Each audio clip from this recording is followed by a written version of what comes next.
Chapter 8. Tarma clasped her blue-gray pottery mug in both her hands and sniffed the spicy, rich aroma of the hot wine it contained a trifle warily. The stuff was too hot to drink. Not that she minded. The heat of it had warmed the thick clay of the mug, and that in turn was warming her hands so that they no longer ached in each separate joint. And the heat gave her an excuse to be cautious about drinking it. She blinked sleepily at the flames in the fireplace before her, trying to muster herself back up to full alertness. But she was feeling the heat seeping into her bones, and with the heat came relaxation. The fire cast dancing patterns of light and shadow up into the exposed, rough-hewn beams of the square common room, and made the various trophies of horns and antlers hung on the polished wooden walls seem to move. She didn't want to stir, not at all, and that had the potential for danger. She was wearing, bizarrely enough, some of Roald's spare clothing, all of her own too thoroughly soaked even to bother with. A calenadril in white. Warrior bless, now that's a strange thought. Roald was the only one of them near to her size. Off his horse he was scarcely more than a couple of thumb-lengths taller than Tarma, and was just as rangy thin. He was exceedingly handsome in a rugged way, with a heavy shock of dark blonde hair, a neat little beard, and eyes as blue as his horse's. "I thought I'd never be warm again." She settled a little more down into her chair and the eiderdown they'd given her to wrap around herself, and blinked at the Kyrie stretched out between her and the flames. Worrell was fast asleep on the red-tiled hearth at her feet, having bolted a meal of 3 rabbits first. "He trusts them, especially Roald. Dare we?" Her chair was set just to one side of the fireplace, practically on the hearthstone. Directly across from her, Kethry was curled up in a second chair, wrapped in eiderdown, looking small and unwontedly serious. She'd been summarily stripped of her wet gear, the same as Tarma, but opted for one of Lady Myrtis's soft green wool gowns. Jadrek had been spirited away as well, and regarbed in Stephenson's warmest, heavy brown wool breeches and tunic and knitted shirt. If Roald hadn't come when he did, star-eyed, we came perilously close to losing him. If I'd known he'd taken enough of that pain-killing stuff to put him out like that. Jadrek was pacing the floor beside the 2 chairs and within the arc of heat and light cast by the fire. He limped very badly, walking slowly, haltingly, trying to shake the fog of his medicines from his head so that he could talk coherently again. He was moving so stiffly that Tarma hurt just watching him. I wonder.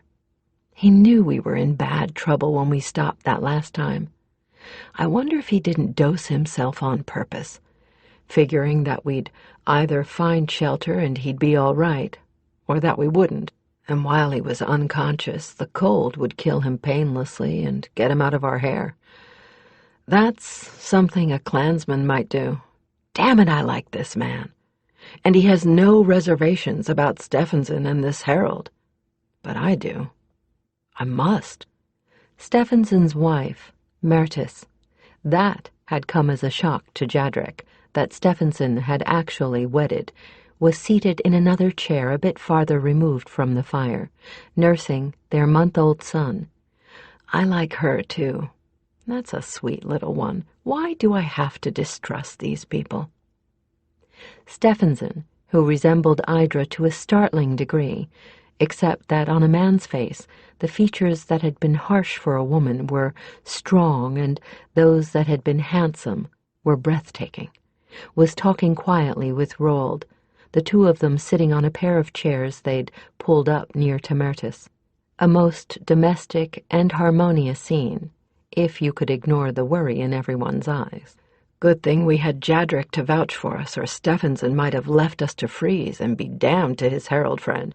He did not like the fact that we'd come looking for him out of Rethwellan. He's still watching me when he thinks I'm not paying any attention. We're both like wary wolves at first meeting, neither one sure the other isn't going to bite. This turned out to be Roald's own hunting lodge, which, since it was not exactly a small dwelling, told Tarma that whatever else he was, the herald was also a man of means. It was now the humble abode of the prince in exile, his bride of 10 months, and their infant son. Valdemar had given Stephenson the sanctuary he needed, but it was a secret sanctuary. The king and queen of Valdemar dared not compromise their country's safety, not with Rethwellan sharing borders with both themselves and their hereditary enemy, Carsey. The wine was cool enough to drink now, and Tarma had decided she couldn't detect anything dangerous in it. She sipped at it, letting it soothe her raw throat and ease the cold in the pit of her stomach. While she drank, she scrutinized Mertis again over the edge of the mug. Tarma watched the gentle woman rocking her son in her arms, studying her with the same care she'd have spent on the reconnoitering of an enemy camp.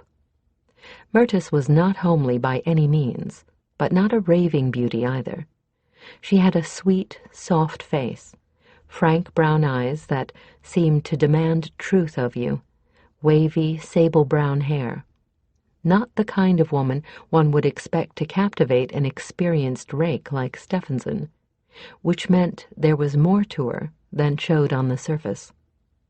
Then again, Tarma hid a smile with her mug as she thought of the moment when Roald had brought them stumbling up to the door of the lodge. Mertis had been everywhere, easing Jadrek down from his grip on Kethry's saddle, helping him to stumble into the warm, brightly lit lodge, building up the fire with her own hands, issuing crisp, no-nonsense orders to her spouse, the herald, and the 2 servants of the lodge, without regard for rank. That just might have been her secret, that she had been the only woman to treat Stephenson like a simple man, a person, and not throw herself at his feet, panting like a bitch in heat. Or it might have been a half-dozen other things, but one was a certainty. Tarma knew love well enough to recognize it when those 2 looked at each other. And never mind that Mertis was scarcely higher in birth than Kethry. "Jadrek," Stephenson called softly, catching Tarma's attention. "Have you walked yourself out yet? I'd rather you got a night's sleep, but Roald seems to think we need to talk now." "Not just you 2, all of us, the mercenaries included," the herald corrected. "We all have bits of information that need to be put together into a whole." Stephenson is looking wary again. I'll warrant he didn't expect us to be included in this little talk. Ah well, duty calls. "Just for the record," Tarma said, unwinding herself from the eiderdown, "I'd tend to agree. And the sooner we get to it, the less likely one of us will forget some triviality that turns out to be vital. My people say, plans, like eggs, are best at the freshest." Kethry nodded, and got up long enough to turn her chair in a quarter circle so that it faced the room rather than Tarma. Tarma did the same as the men pulled theirs closer, and Roald brought in a 3rd chair for Jadrek. Mertis left hers where it was, but put the babe back in the cradle and leaned forward to catch every word. Tarma watched the prince, his spouse, and the herald as covertly but as intently as she could. Worrell trusted them, and she'd never known the Kyrie to be wrong. He trusted them enough that he'd eaten without checking the food for tampering and was now sleeping as soundly as if he hadn't a worry in the world. Still, there was a first time for everything, even for the Kyrie being deceived. "There's no sign of the captain here either, but that might not mean anything." Jadrek spoke first, outlining what Rashar had been doing since Stephenson's abrupt departure.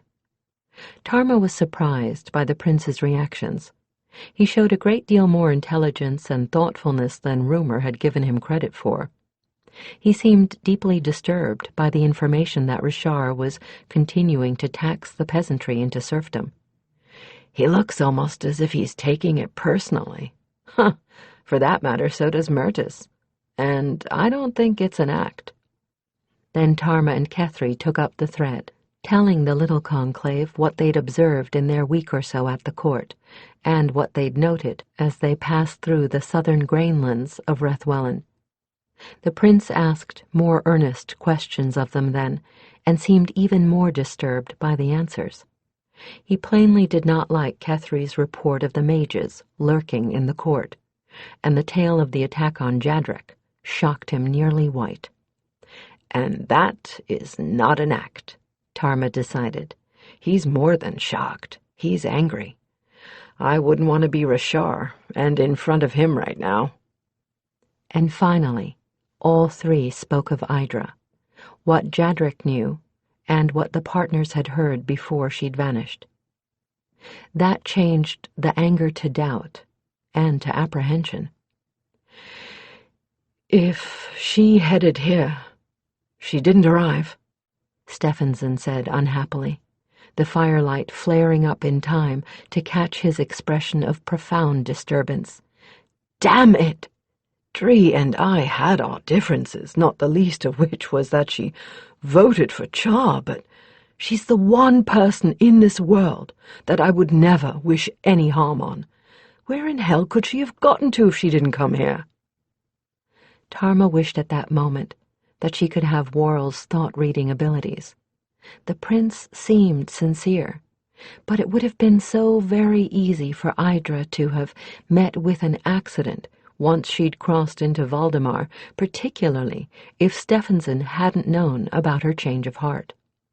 He could be using his surprise and dismay at learning that to cover his guilt. At the same time, all her instincts were saying he was speaking only truth. If only I knew. She turned her attention to Roald. He seemed to be both holding himself apart from the rest, and yet at the same time vitally concerned about all of them. Goddess, even us, and he just met us a few hours ago, Tarma realized with a start, and there was a knowledge coming from somewhere near where her goddess bond was seated that told her that this herald was, as Worrell put it, someone to be trusted with more than one's life. If Stephenson murdered Idra, he'd know, she thought slowly. I don't know how, but somehow he'd know. And I bet he wouldn't be sharing hearth and home with him. I can't see him giving hearth rights to a murderer of any kind, much less a kinslayer.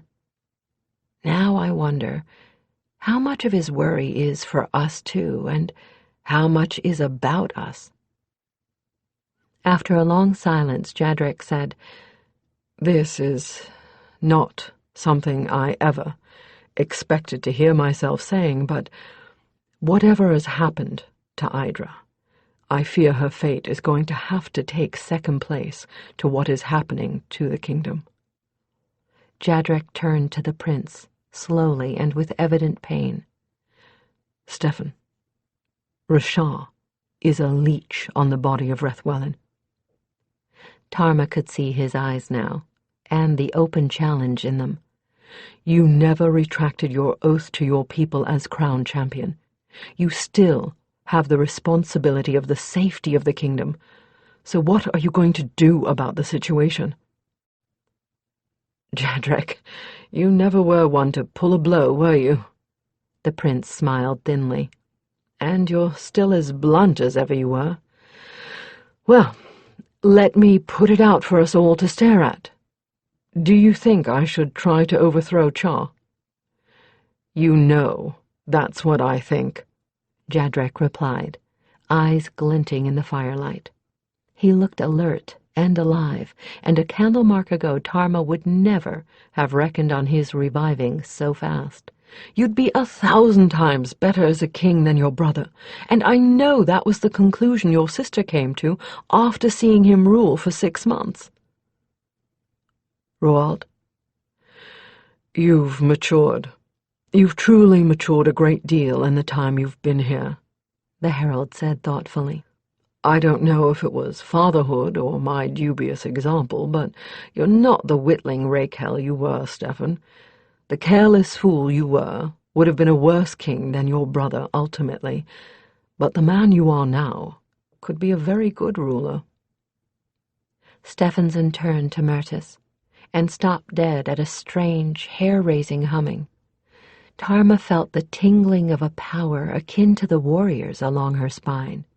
She glanced sharply at Kethry in startlement, only to see that the mage wore an equally surprised expression.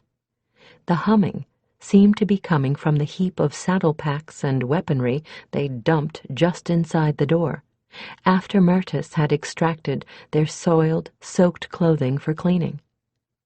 Stephenson rose, as if in a dream, as the rest of them remained frozen in their seats. He walked slowly to the shadowed pile, reached down, and took something in his hands, a long, narrow something. Bits of enshrouding darkness began peeling from it, and light gleamed where the pieces had fallen away. The thing he held was a sword. Not hers, not Kethry's. A sword in a half-decayed sheath.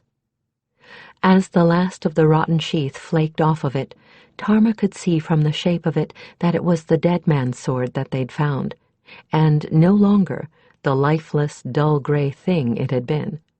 In Stephenson's hands, it was keening a wild song and glowing white-hot, lighting up the entire room. Stephenson stood with it in both hands, as frozen for a moment as the rest of them were. Then he dropped it, and as it hit the wooden floor with a dull thud, the light died, and the song with it. "Mother of the gods!" he exclaimed, staring at the blade at his feet. "What in hell is that?" Jadrek shook his head. "This is just not to be believed. Idra pretends to go herring off after the sword that sings, then we just happen to stumble on it on a remote trail, and just happen to bring it with us. Archivist, I hate to disagree," Tarma interrupted, "but it's not so much of a coincidence as you might think. Idra wanted an excuse to go north. If she'd wanted one to go south, I would bet you'd have found a different legend, but the sword's legend says it was stolen and taken north, so that's the one you chose. There's only one real road through the comb. No thief would take that, and no fugitive. Well, that left this goat track we followed. I know it's the closest path to the real road, and I'll bet it's one of the few that go all the way through. No great coincidence there. As for the coincidence of us finding the dead thief, and of Keth taking the sword, I'll bet he was found a good dozen times. Or why were the gold work and the gems gone from the sheath and the pommel? But nobody in their right mind would bother taking a blade that wouldn't cut butter, and we've been stopping in every likely sheltered spot, so it's small wonder that we ran across him and his booty. But I would be willing to stake Ironheart that no mage ever ran across the body. Mages can sense energies, even quiescent ones. Right, Keth? "That's true," Kethry corroborated. "I knew there was something about it, but I didn't have the strength to spare to deal with it right then. So I did what most mages would do. I packed it up to look into it later, if there was a later. Besides, knowing how these mage-purposed things work, I would say that the sword might well have known where it was going. It could well have told me to bring it here. And the sword, once it sensed you were wavering on making a bid for the throne, made itself known," Mertis concluded wryly.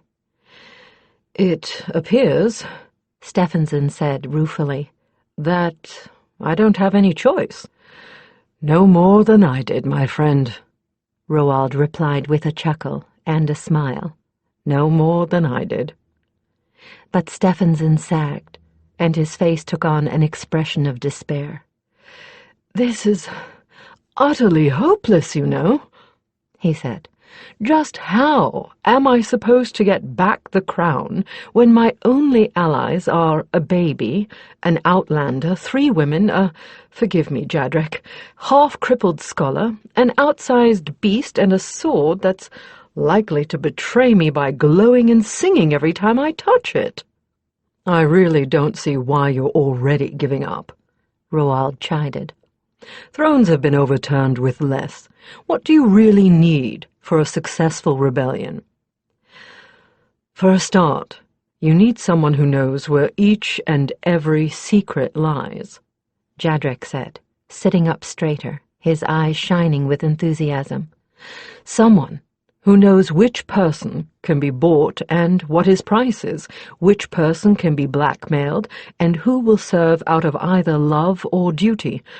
I haven't been sitting in the corners of the court being ignored all these years without learning more than a few of those things.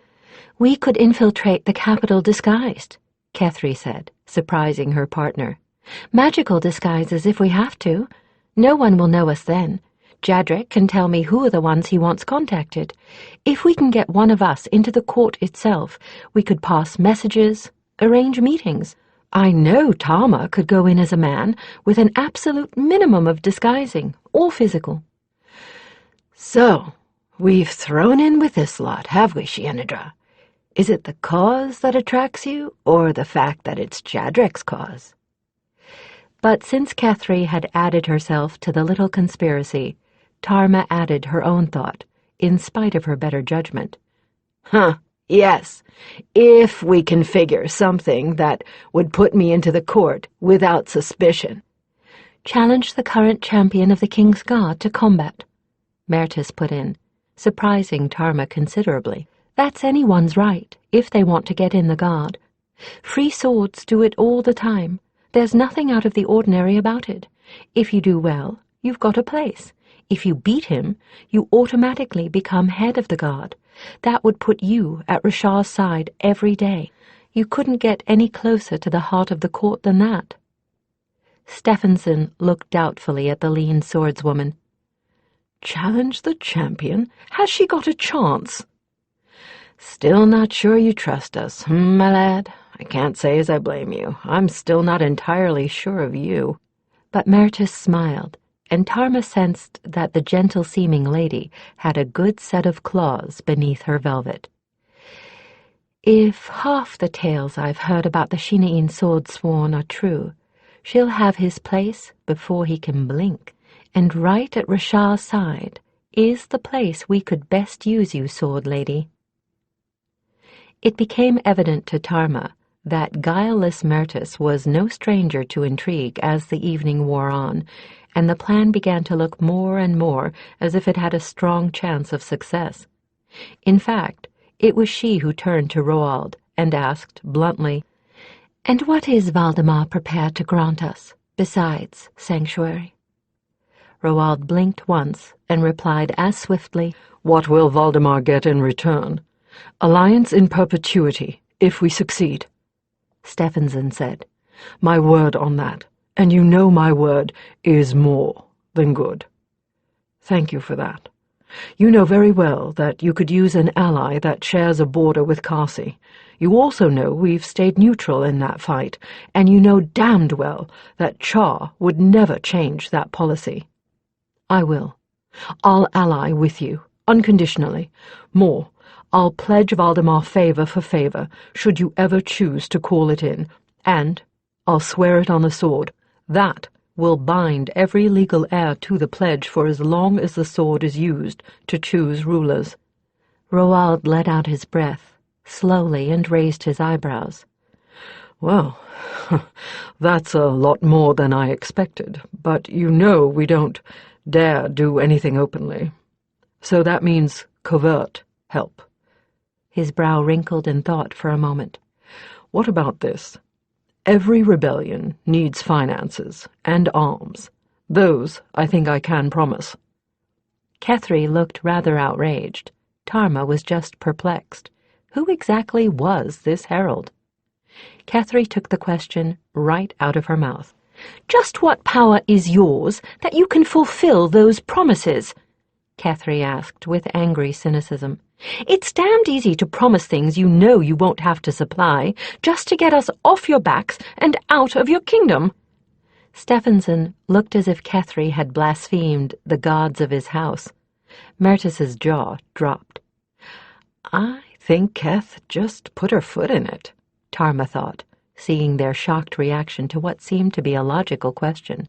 Something tells me that herald means more than royal mouthpiece around here. "He, Roald, is the heir to the throne of Valdemar," Mertis managed to stammer. "Your Highness, I am sorry." Tarma nearly lost her own jaw, and Kethry turned pale. Insulting a member of a royal house like that had been known to end with a summary execution. "It's I who should beg pardon," Kethry said, shaken. I've heard too many promises that weren't fulfilled lately, and I didn't want my friends, counting on something that wouldn't ever happen, Your Highness." "Oh, bright havens!" Roald interrupted her, looking profoundly embarrassed. "Highness my eye, how could I have been insulted by honesty? Besides, we aren't all that much sticklers about rank in the heraldic circle. Half the time I get worse insults than that. And how were you to know? You don't even know what a herald of Valdemar is." He shrugged, then grinned. "And I don't know what a sword sworn is, so we're even. Look, the law of Valdemar is that every monarch must also be a herald.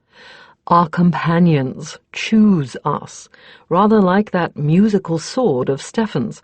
Both father and mother are heralds, which makes them co-consorts, so until they seek the havens, may that take decades, I'm not all that important, and I act pretty much as any other herald. The only difference is that I have a few more powers, like being able to make promises in the name of the throne to my friend, and know my parents will see that those promises are met. Now, about those arms." Tarma was profoundly troubled. Kethry had thrown herself in with these people as if she had known them all her life.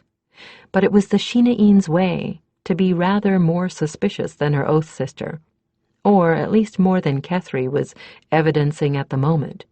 She needed to think, alone and undisturbed, and maybe ask for some advice. She let the folds of the eiderdown fall to her sides and stood up. 4 sets of eyes gave her startled glances, Kethry's included. "I need to clear my head," she said shortly. "If you'll excuse me, I think I'd like to go outside for a little." "In the dark? In a snowstorm?" Jadrek blurted, astounded. "Are you?" He subsided at a sharp look from Kethry. "Sword lady," the herald said quietly, but looking distinctly troubled. "You and the others are guests in my home. You are free to do whatever you wish. You will find a number of cloaks hanging in the entry, and I am certain an old campaigner like you needs no admonitions to take care in a storm." She followed the direction of his nod to the darkened end of the hall. Past the door there, she found herself in an entryway lit by a single small lantern.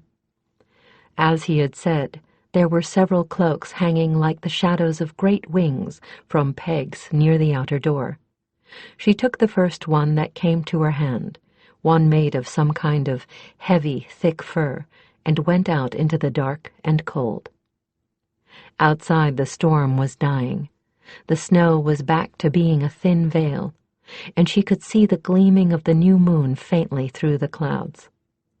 She was standing on some kind of sheltered, raised wooden porch. The snow had been swept from it, and there was an open clearing beyond it. She paced silently down the stairs and out into the untrampled snow, her footsteps making it creak underfoot, until she could no longer feel the lodge looming so closely at her back. Trees and bushes made black and white hummocks in front of her and to both sides. Fitful moonlight on the snow and reflected through the clouds gave just enough light to see by. She felt unwatched, alone. This spot would do. And by sheer stroke of fortune, south lay directly before her. She took 3 deep breaths of the icy, sharp-edged air and raised her head. Then, still with her back to the building, she lifted her eyes to the furtive glow of the moon, and throwing the cloak back over her shoulders, spread her arms wide, her hands palm upward. She felt a little uncomfortable. This wasn't the sort of thing she usually did. She was not accustomed to making use of the side of her that, as Calenadril, was also priestess. But she needed answers from a source she knew she could trust. And the Leshiai Calenadril would not be coming to her here unless she called to them. She fixed her gaze on that dimly gleaming spot among the clouds, seeking but not walking the moon paths. Within moments her trained will had brought her into trance. In this exalted state, all sensation of cold, of weariness was gone. She was no longer conscious of the passing of time, nor truly of her body. And once she had found the place where the moon paths began, she breathed the lesser of the warrior's true names. That murmur of meaning on the moon paths should bring one of her teachers in short order. From out of the cold night before her came a wind redolent of sun-scorched grasslands, of endless baking days and nights of breathless heat. It circled Tarma playfully, as the moonglow wavered before her eyes. The night grew lighter. She tingled from head to toe, as if lightning had taken the place of her blood. She felt rather than heard the arrival of someone, by the quickening of all life around her and the sudden surge of pure power. She lowered her hands and her eyes, expecting to see one of her hands, the spirit Calenadril that were the teachers of all living Calenadril, to see that the radiant figure before her, glowing faintly within a nimbus of soft light, appeared to be Leshiai Calenadril, but was unveiled, her body that of a young, almost sexless woman, a woman of the Shinain, with golden skin, sharp features, and raven-black hair, a swordswoman garbed and armed from head to toe in unrelieved black, and whose eyes were the featureless darkness of a starry night sky, lacking pupil or iris. The star-eyed herself had answered to Tarma's calling, and was standing on the snow not 5 paces from her, a faint smile on her lips at Tarma's start of surprise. My beloved Jelenadra, do you value yourself so little that you think I would not come to your summons, especially when you call upon me so seldom? Her voice was as much inside Tarma's head as falling upon her ears, and it was so musical it went beyond song. "Lady, Tarma stammered. "Peace, sword of my forging. I know that your failure to call upon me is not out of fear, but out of love, and out of the will to rely upon your own strength as much as you may. That is as it should be, for I desire that my children grow strong and wise and adult, and not weakly dependent upon a strength outside their own. And that is doubly true of my Calenadril, who serve as my eyes and my hands."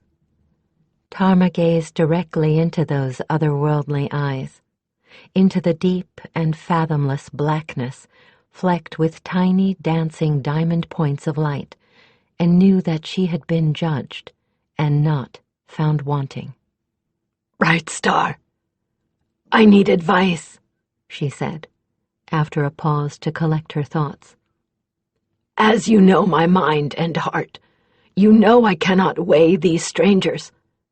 I want to help them. I want to trust them. But how much of that is because my oath sister comes to their calling? How much do I deceive myself to please her? The warm wind stirred the black silk of her hair as she turned those depthless eyes to gaze at some point beyond Tarma's shoulder for a moment. Then she smiled. I think, Jelenidra, that your answer comes on its own feet. 2 and 4. 2 feet could mean Kethry, but 4? Worrell? Snow crunched behind Tarma, but she did not remove her gaze from the warrior's shining face. Only when the newcomers had arrived to stand shoulder to shoulder with her did she glance at them out of the tail of her eye, and froze with shock. On her right stood, or rather knelt, since he fell immediately to one knee and bowed his head, the herald, Roald, his white cloak flaring behind him in her wind like great wings of snow. On Tarma's left was the strange, blue-eyed horse. Tarma felt her breath catch in her throat with surprise, but this was only to be the beginning of her astonishment. The horse continued to pace slowly forward, and as he did so, he almost seemed to blur and shimmer, much as Tarma's spirit teachers sometimes did, as if he were, as they were, not entirely of this world. Then he stopped, and stood quietly when the warrior laid her hand gently upon his neck. He gleamed with all the soft radiance of the hidden moon, plainly surrounded by an aura of light that was dimmer, but not at all unlike hers. Rise, chosen. It is not in me to be pleased with subservience, she said to the herald, who obeyed her at once, rising to stand silently and worshipfully at Tarma's shoulder. Vaidatha. So, young princeling, your land forges white swords that fit the same sheath as my black, eh? She laughed soundlessly, looking from Roald to Tarma and back again. Such a pretty pair you make, like moon and cloud, day and night, bright and dark. How an artist would die for such a sight. 2 such opposites, and yet so much the same. It was only then that Tarma saw that the white clothing she had been wearing had been transmuted to the warrior's own ebony, as was proper for Calenadrol. And you, my gentle child, she continued, caressing the white horse's shining neck, are Leshya e Calenadrol of another sort, Like my hands, and unlike. Perhaps to complete the set, I should see if any of my children would become as you. What think you? Should there be sable companions to match the silver? The look the horse, no, companion, bent upon her was one of reproach. She laughed again. Not? Well, it was but a thought. But this is well met, and well met again. This is a good land, yours. It deserves good servants, strong defenders, vigilant champions to guard it and hold it safe as my hands hold mine. Do we not all serve to drive back the dark, each in his own fashion? So I cry, well met, children of my other self. She turned that steady regard back to Tarma. Are you answered, my cautious one? Tarma bowed her head briefly, filled with such relief that she was nearly dizzy with it, and filled as suddenly with an understanding of exactly what and who this herald and his companion were. I am answered, bright star. Then let white sword and black serve as they are meant, to cleave the true darkness, and not each other, as you each feared might befall. There was another breath of hot wind, a surging of power that left Tarma's eyes dazzled, and she was gone. The herald closed his eyes briefly, and let out the breath he had been holding in a great sigh. As the horse returned to stand beside him, he opened his eyes again and turned to face Tarma. "Forgive me for doubting you, even a little," he said, his voice and the hand he extended to her trembling slightly. "But I followed you out here because—" "For the same reason I would have followed you had our positions been reversed," Tarma interrupted, clasping the hand he stretched out. "I wasn't expecting her when I called, but I think I know now why she came. Both of us have had our doubts settled, haven't we, brother?" His hold on her hand was warm and steady, and his smile was unwavering and equally warm. "I think more than settled, sister." She caught his other hand. They stood facing each other with hands clasped in hands for a very long time, savoring the moment. There was nothing even remotely sexual about what they shared in that timeless space. Just the contentment and love of Soul Sib meeting Soul Sib, something akin to what Tarma had for Kethry. And, she realized, with all the knowledge that passed to her from her goddess in her moment of enlightenment, what this herald shared with his companion, for it was no horse that stood beside Roald, and she wondered now how she could have ever thought that it was. Another Soul Sib. And how odd. Even the heralds don't know exactly what their companions are. It was Roald who finally sighed and let the moment pass. "I fear," he said, dropping her hands reluctantly, "that if we don't get back to the others soon, they'll think we've either frozen to death or gotten lost." Or, Tarma laughed, giving his shoulders a quick embrace before pulling her cloak back around herself, murdered each other out here. By the way, she stretched out her arm, showing him that the tunic she wore was still the black of a starless night. I wonder how we're going to explain what happened to the clothing I borrowed. He laughed, long and heartily. "Be damned if I know. Maybe they won't notice." "Right, not likely. Oh well, I'll think of something. But you owe me, Sword Lady. That was my second-best set of whites before you witched it." Tarma joined his laughter, as snow crunched under their boots. "Come to the Darisha Plains when this is over, and I'll pay you in Shinaeen horses and Shinaeen gear. It will break their artistic hearts, but I think I can persuade some of my folk to make you a set of unadorned Kalenadril white silks." "Havens, lady, you tempt my wandering feet far too much to be denied. You have a bargain." He grinned, taking the porch steps 2 at a time and flinging the door open for her with a flourish. "I'll be at your tent flap some day when you least expect it, waiting to collect." And, unlikely as it seemed, she somehow had the feeling that he would one day manage to do just that. Chapter 9. It was difficult, but by no means impossible, to pull energies from the sleeping earth in midwinter.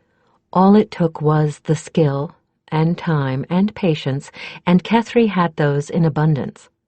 And further, she had serious need of any mote of mage energy she could harbor against the future, as well as any and all favors she could bank with the other planar allies she had acquired in her years as a White Winds sorceress. She had not had much chance to stockpile either after the end of the Sunhawks' last commission, and the journey here had left her depleted down to her lowest ebb since she and Tarma had first met. So she was not in the least averse to spending as much time in the hidden lodge with Stephenson and Mertis as the winter weather made necessary. She had a fair notion of the magnitude of the task awaiting them. She and Jadrik and Tarma might well be unequal to it. In fact, she had come to the conclusion that they would need resources she did not have. Yet. On a lighter note, she was not at all displeased about being forced to spend so much time in Jadric's company. Not in the least.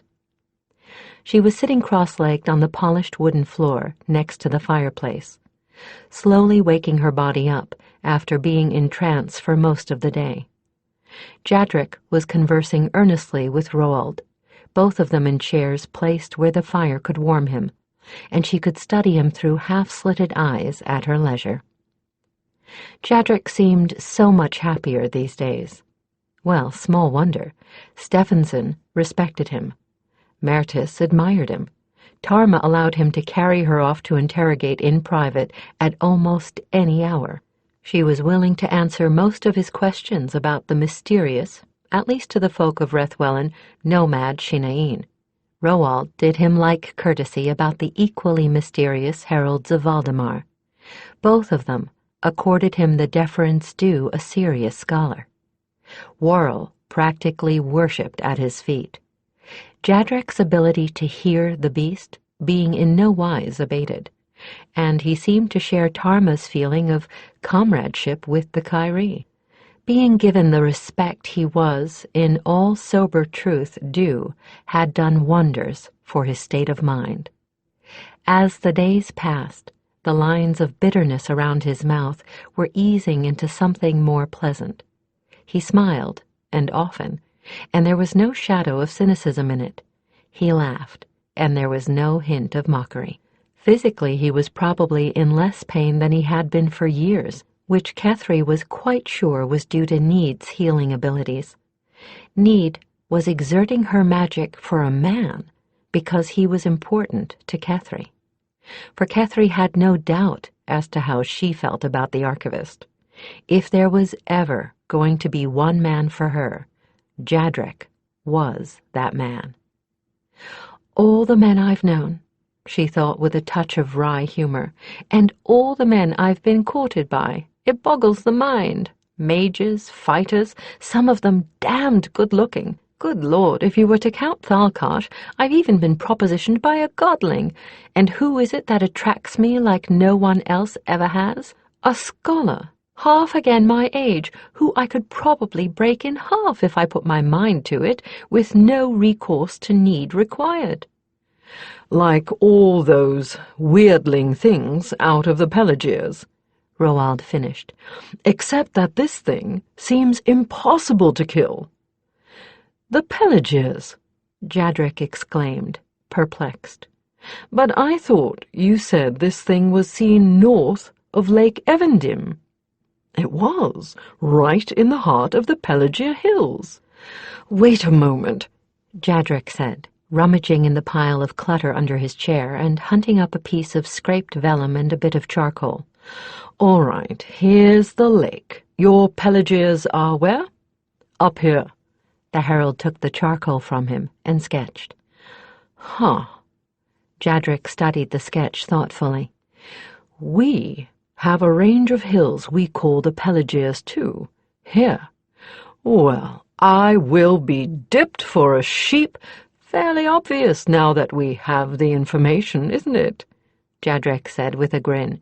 Your Pelagiers and ours are the same, except that your inland sea cuts off the tail of the range, leaving it isolated from the rest up in your northwest corner. And now that I know that's true, I think I know what your man-beast is, assuming I've got the description right. 4 arms, twice man-height, face like a boar, and taloned hands. No sign of genitals, nipples, or navel, and the color of clay. That's it. It's a Krashak, a mage-made construct, virtually immortal and indestructible. You can name it. Can you tell us how to get rid of it? Roald pleaded. Oddly enough, yes. It's a funny thing, but high magic seems curiously vulnerable to earth magic, and with all the mages hanging about Char, I took to looking for spellbreakers. It will take courage, but if you can get in close to the thing without it seizing you and throw a mixture of salt, moly and lady star into its eyes and mouth, it will literally fall apart." He coughed, coloring a little with embarrassment. I know it sounds like a peasant superstition, but it does work. I found a mage I could trust and asked him. Now, I always carry some with me." Roald only looked impressed. "Havens, how long did you have to look before you found that out?" Jadrek flushed, this time with pleasure. "Well, I got the first hint of it from a translation of Grindel's discourses on unnatural history. The Orwyn translation or the Quenta?" "The Orwyn." Their voices sank again, and Kethry lost the thread of their conversation. It didn't much matter. She was more interested in watching Jadrek in an unguarded mood. Oh, that mind! I don't think anything ever escapes him. And for all that he's been treated badly, he so enjoys people. Such a vital spirit in that flawed body. He's so alive. And damn it, Windborn, he makes me so shameless that I feel like a cat in heat around him. I want to purr and cuddle up against him. Gods, I am bloody well infatuated. If he so much as raised an eyebrow in invitation at me, I'd warm his bed in a minute." Unfortunately, he seemed blissfully unaware of that fact, so far as she could tell. Oh well. As for Tarma, from the moment she had re-entered the hall arm in arm with Roald, Stephenson and Mertis accepted her without reservation. And that meant that Mertis was only too happy to let her play nursemaid to little McRarthen whenever she wished, which was most of the time, and which was precisely what she was doing at this very moment. "She's as happy as Jadrek," Kethry mused. "For that matter, so is the babe. Just look at her." Tarma was cuddling the happily cooing child in her black-clad arms, her expression a soft and warm one that few besides Kethry had ever seen. The hands that had killed so often and without remorse were holding the little one as gently as if he were made of down and spun glass. The harsh voice that had frightened many an errant fighter into instant obedience was crooning a monotonous lullaby. She'd be happiest surrounded by a dozen small ones, or 2 or 3 dozen, and they know it. Children know it somehow. I've never seen one run from her, not even in the midst of a house-to-house battle. More often than not, they run to her, and rightly. She'd die to protect a child. When this is over, I swear we'll give this up. Win or lose, we'll refound her clan for her, and to the nether hells with my school if that's what it takes. I'll spend the rest of my life as a hedge wizard and Shinaeen horse breeder if I have to." While she watched, Tarma put the now slumbering child back in his cradle, rose, stretching like a cat, then began heading for the fire.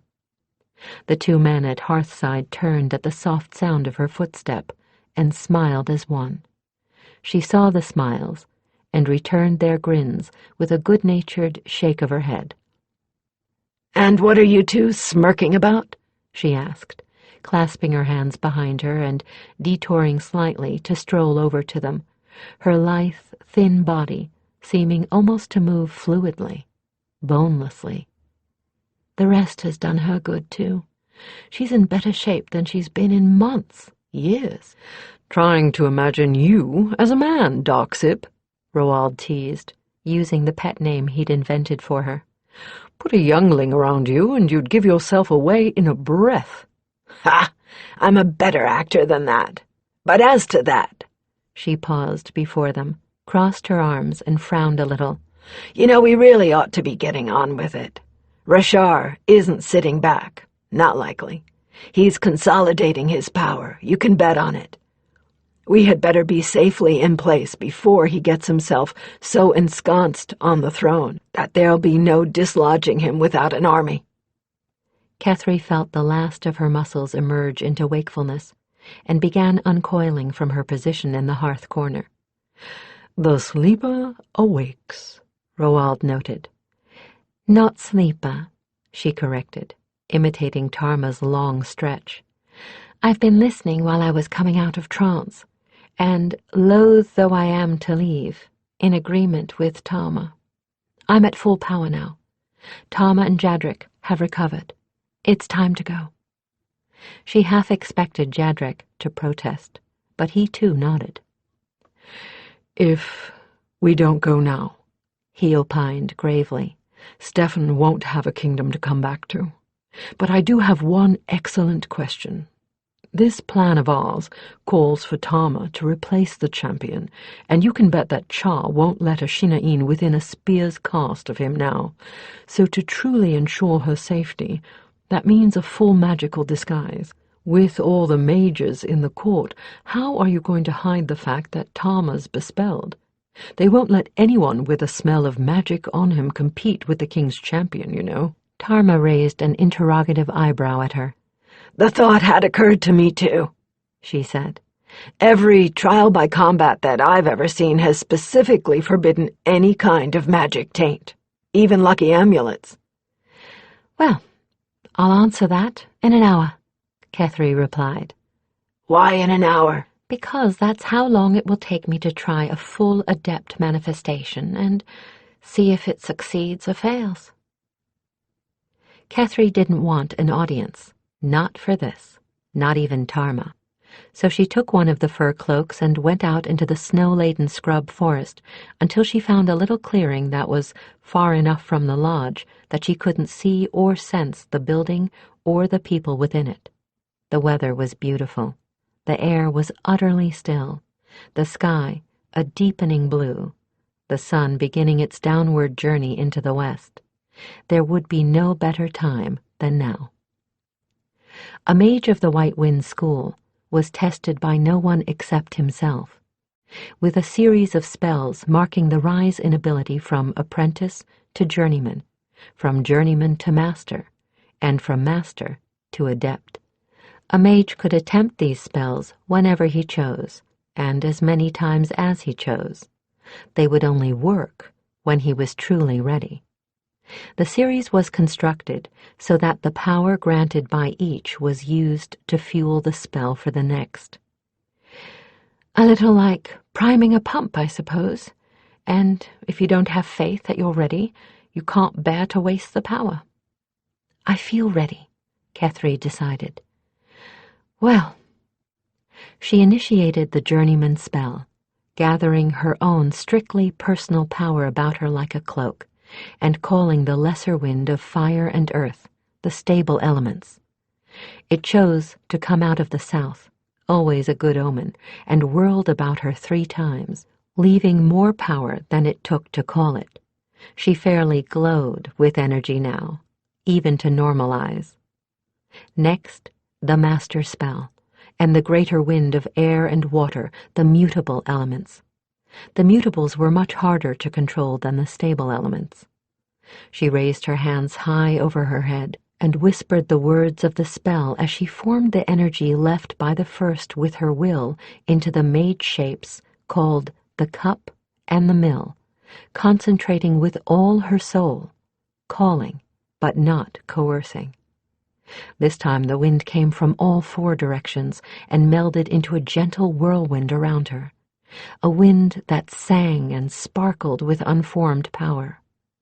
When it, too, had circled her 3 times, she was surrounded by a shell of light and force that shifted and changed moment by moment, opalescing with every color that the mind could conceive. She drew a deep breath and launched herself fearlessly into the spell of adept manifestation, calling the white wind itself, the wind of the 5 elements. It required the uttermost of any mage that dared it. She must take the power granted her by the first 2 spells and all of her own, and weave it into an intricate new shape with her will. And the power fought back, resisting the change to itself, twisting and twining in her mental hands. Simultaneously, she must sing the words of the spell, controlling tone, tempo, and cadence to within a hair's breadth of perfection. And she must keep her mind utterly empty of all other thought but the image of the form she strove to build. She dared not even allow a moment to contemplate failure, or fail she would. One mistake, and the power would vanish, escaping with the agility of a live thing. She finished. She held her breath. There was one moment of utter quietude, as time and all time governed ceased. And she wondered, had she failed? And then the white wind came. It fountained up out of the ground at her feet, as she spread her arms wide, growing into a geyser of power and light and music that surrounded her and permeated her until all she could see and hear and feel was the light and the force. She felt the power fill her mind and give her soul great wings of fire. It was sundown when she stepped back through the door. Tarma had plainly expected her to be exhausted, and was openly astonished to see that she wasn't. "It worked," she said, with quiet rapture, still held by the lingering exultation, and just a little giddy with the intoxication of all that power flowing through her. "It did?" Tarma asked, eyebrows arching toward her hairline, as Jadrik and Roald approached with avid curiosity playing on their faces. "I'll prove it to you." Kethry cupped her hands together, concentrating on the space enclosed there. When the little wisp of roseate force she called into her hands had finished whirling and settled into a steady glow, she began whispering to it, telling it gently what she asked of it in the ancient language of the White Wind sorcerers. While she chanted, Stephenson and Mertis joined the little group, surrounding Kethry on all sides. She just smiled and nodded, and continued whispering to her sorceress captive. Then she let it go, with joy, as a child releases a butterfly, and no longer with the wrench of effort the illusion spell used to cause her. She was an adept now, and forces that she had been incapable of reaching were hers to command from this moment on. Not carelessly, no, and not casually, but never again, unless she chose to, would she need to exhaust her own strength to cast a spell. With such energies at her command, the illusion spell was as easy as lighting a candle. The faintly glowing globe floated toward Tarma, who watched it with eyes gone round in surprise. The Shinain's eyes followed it, although the rest of her remained absolutely motionless as the power globe rose over her head. Then it thinned into a faint rosy mist and settled over the swordswoman like a veil. The veil clung to her for a moment, hiding everything but a vague shape within its glowing, cloudy interior. Then it was gone, and where Tarma had been, there stood a young man of no recognizable racial type. He had a harsh, stubborn, unshaven face, marked with 2 scars, one running from his right cheek to his chin, the other across his left cheek. His nose had been broken in several places and had not healed straight at any time. His hair was dirty brown, shoulder-length, and curled. His eyes were muddy green. He was at least a hand's breadth taller than Tarma had been, and correspondingly broader in the shoulders. And that was a new thing indeed, for before this Kethry had never been able to change size or general shape in her illusion spells. Even Tarma's clothing had changed, from her Shinain Kalenadral silks to rough homespun and tattered leather. The only similarity between Tarma and this man was that both carried their swords slung across their backs. "Bright Havens," breathed Roald. "How did you do that?" Tarma studied her hands and arms, wonder in her un-Tarma-like eyes. Tiny scars made a lacework of white across the hands and as far up the arms as could be seen beneath the homespun sleeves. They were broad, strong hands, and as dissimilar to Tarma's fine-boned, long ones as could be imagined. Kethry smiled. Magic, she said.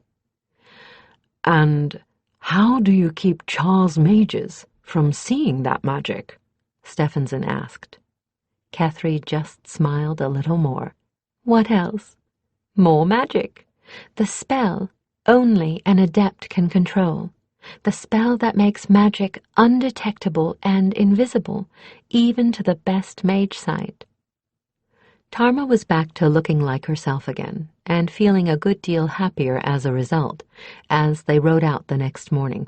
Jadrek had his own horse now, a gentle palfrey that had belonged to Mertis, a sweet-tempered bay gelding with a gait as comfortable as any beast Tarma had ever encountered. He also had some better medicines, more effective and far less dangerous than his old, courtesy of a Valdemaran healer Roald brought to the lodge himself after Jadrek had had a particularly bad night. Kethry had augmented the protection of his traveling cloak with another spell she had not been able to cast until she reached adept level.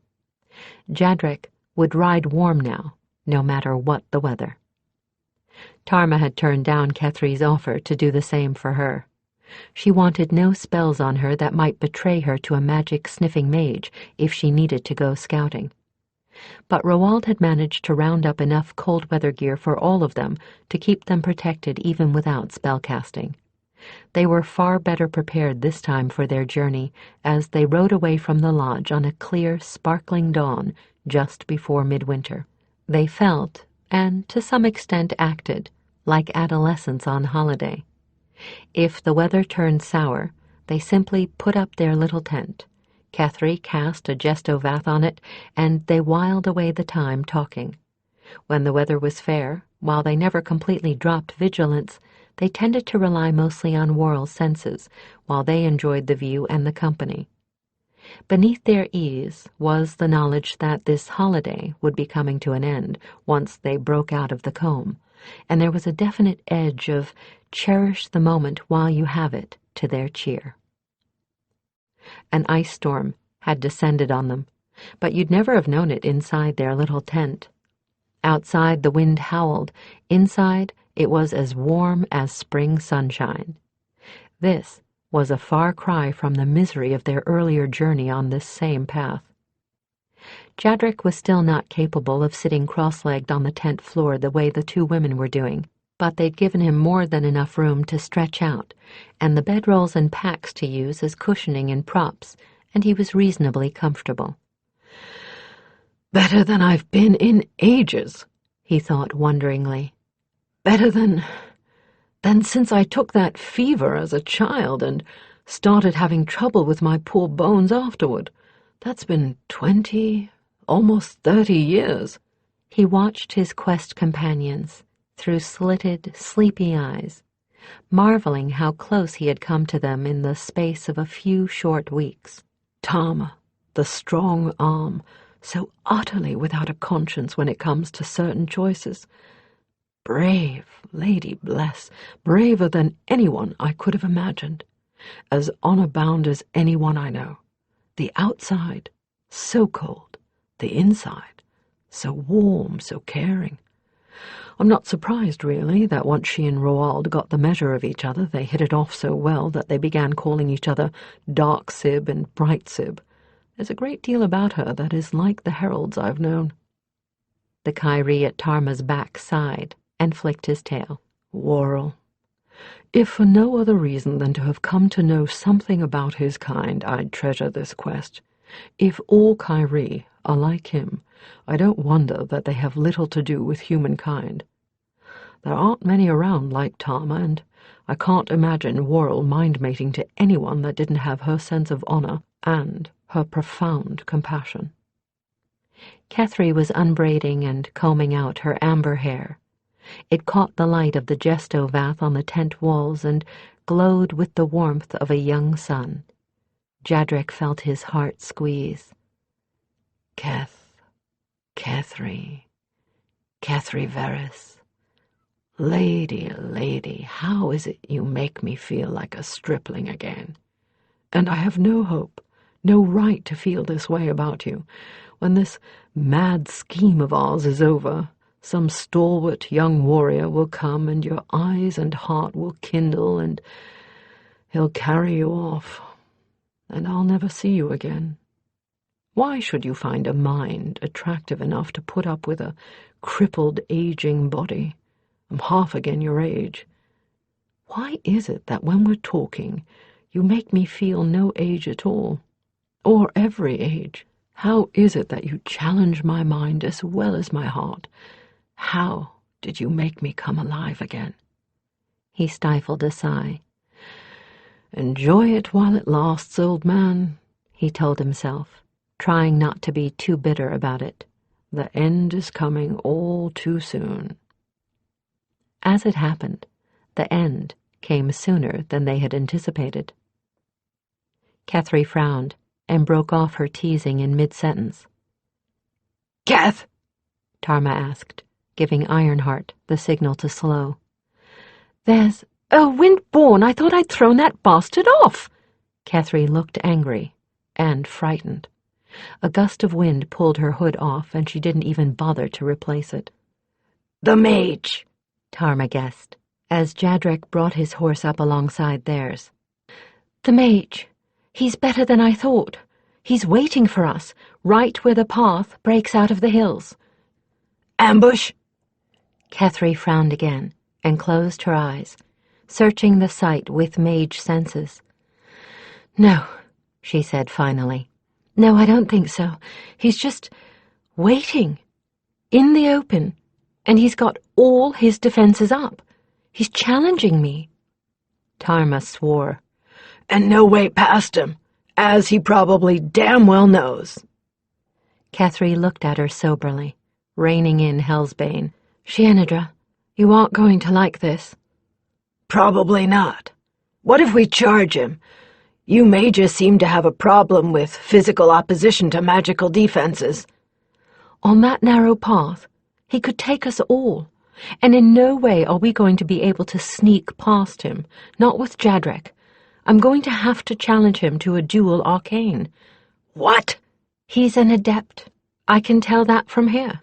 If I issue a depth's challenge, he'll have to answer it, or lose his status." "And you've been adept how long? He'll eat you for lunch." "Better he eats me alone than all of us.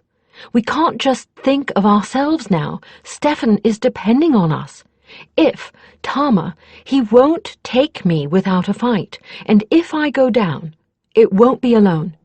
You can find another mage to disguise you. Once we get into Rethwellan, I become the superfluous member of the party." "You're not going down," Tarma choked, as Jadrek tightened his mouth into a thin line. "I don't plan on it," Kethry said wryly. "I'm just telling you what to do if it happens. Contract, my love?" Tarma's face went cold and expressionless. "This is professional, right?"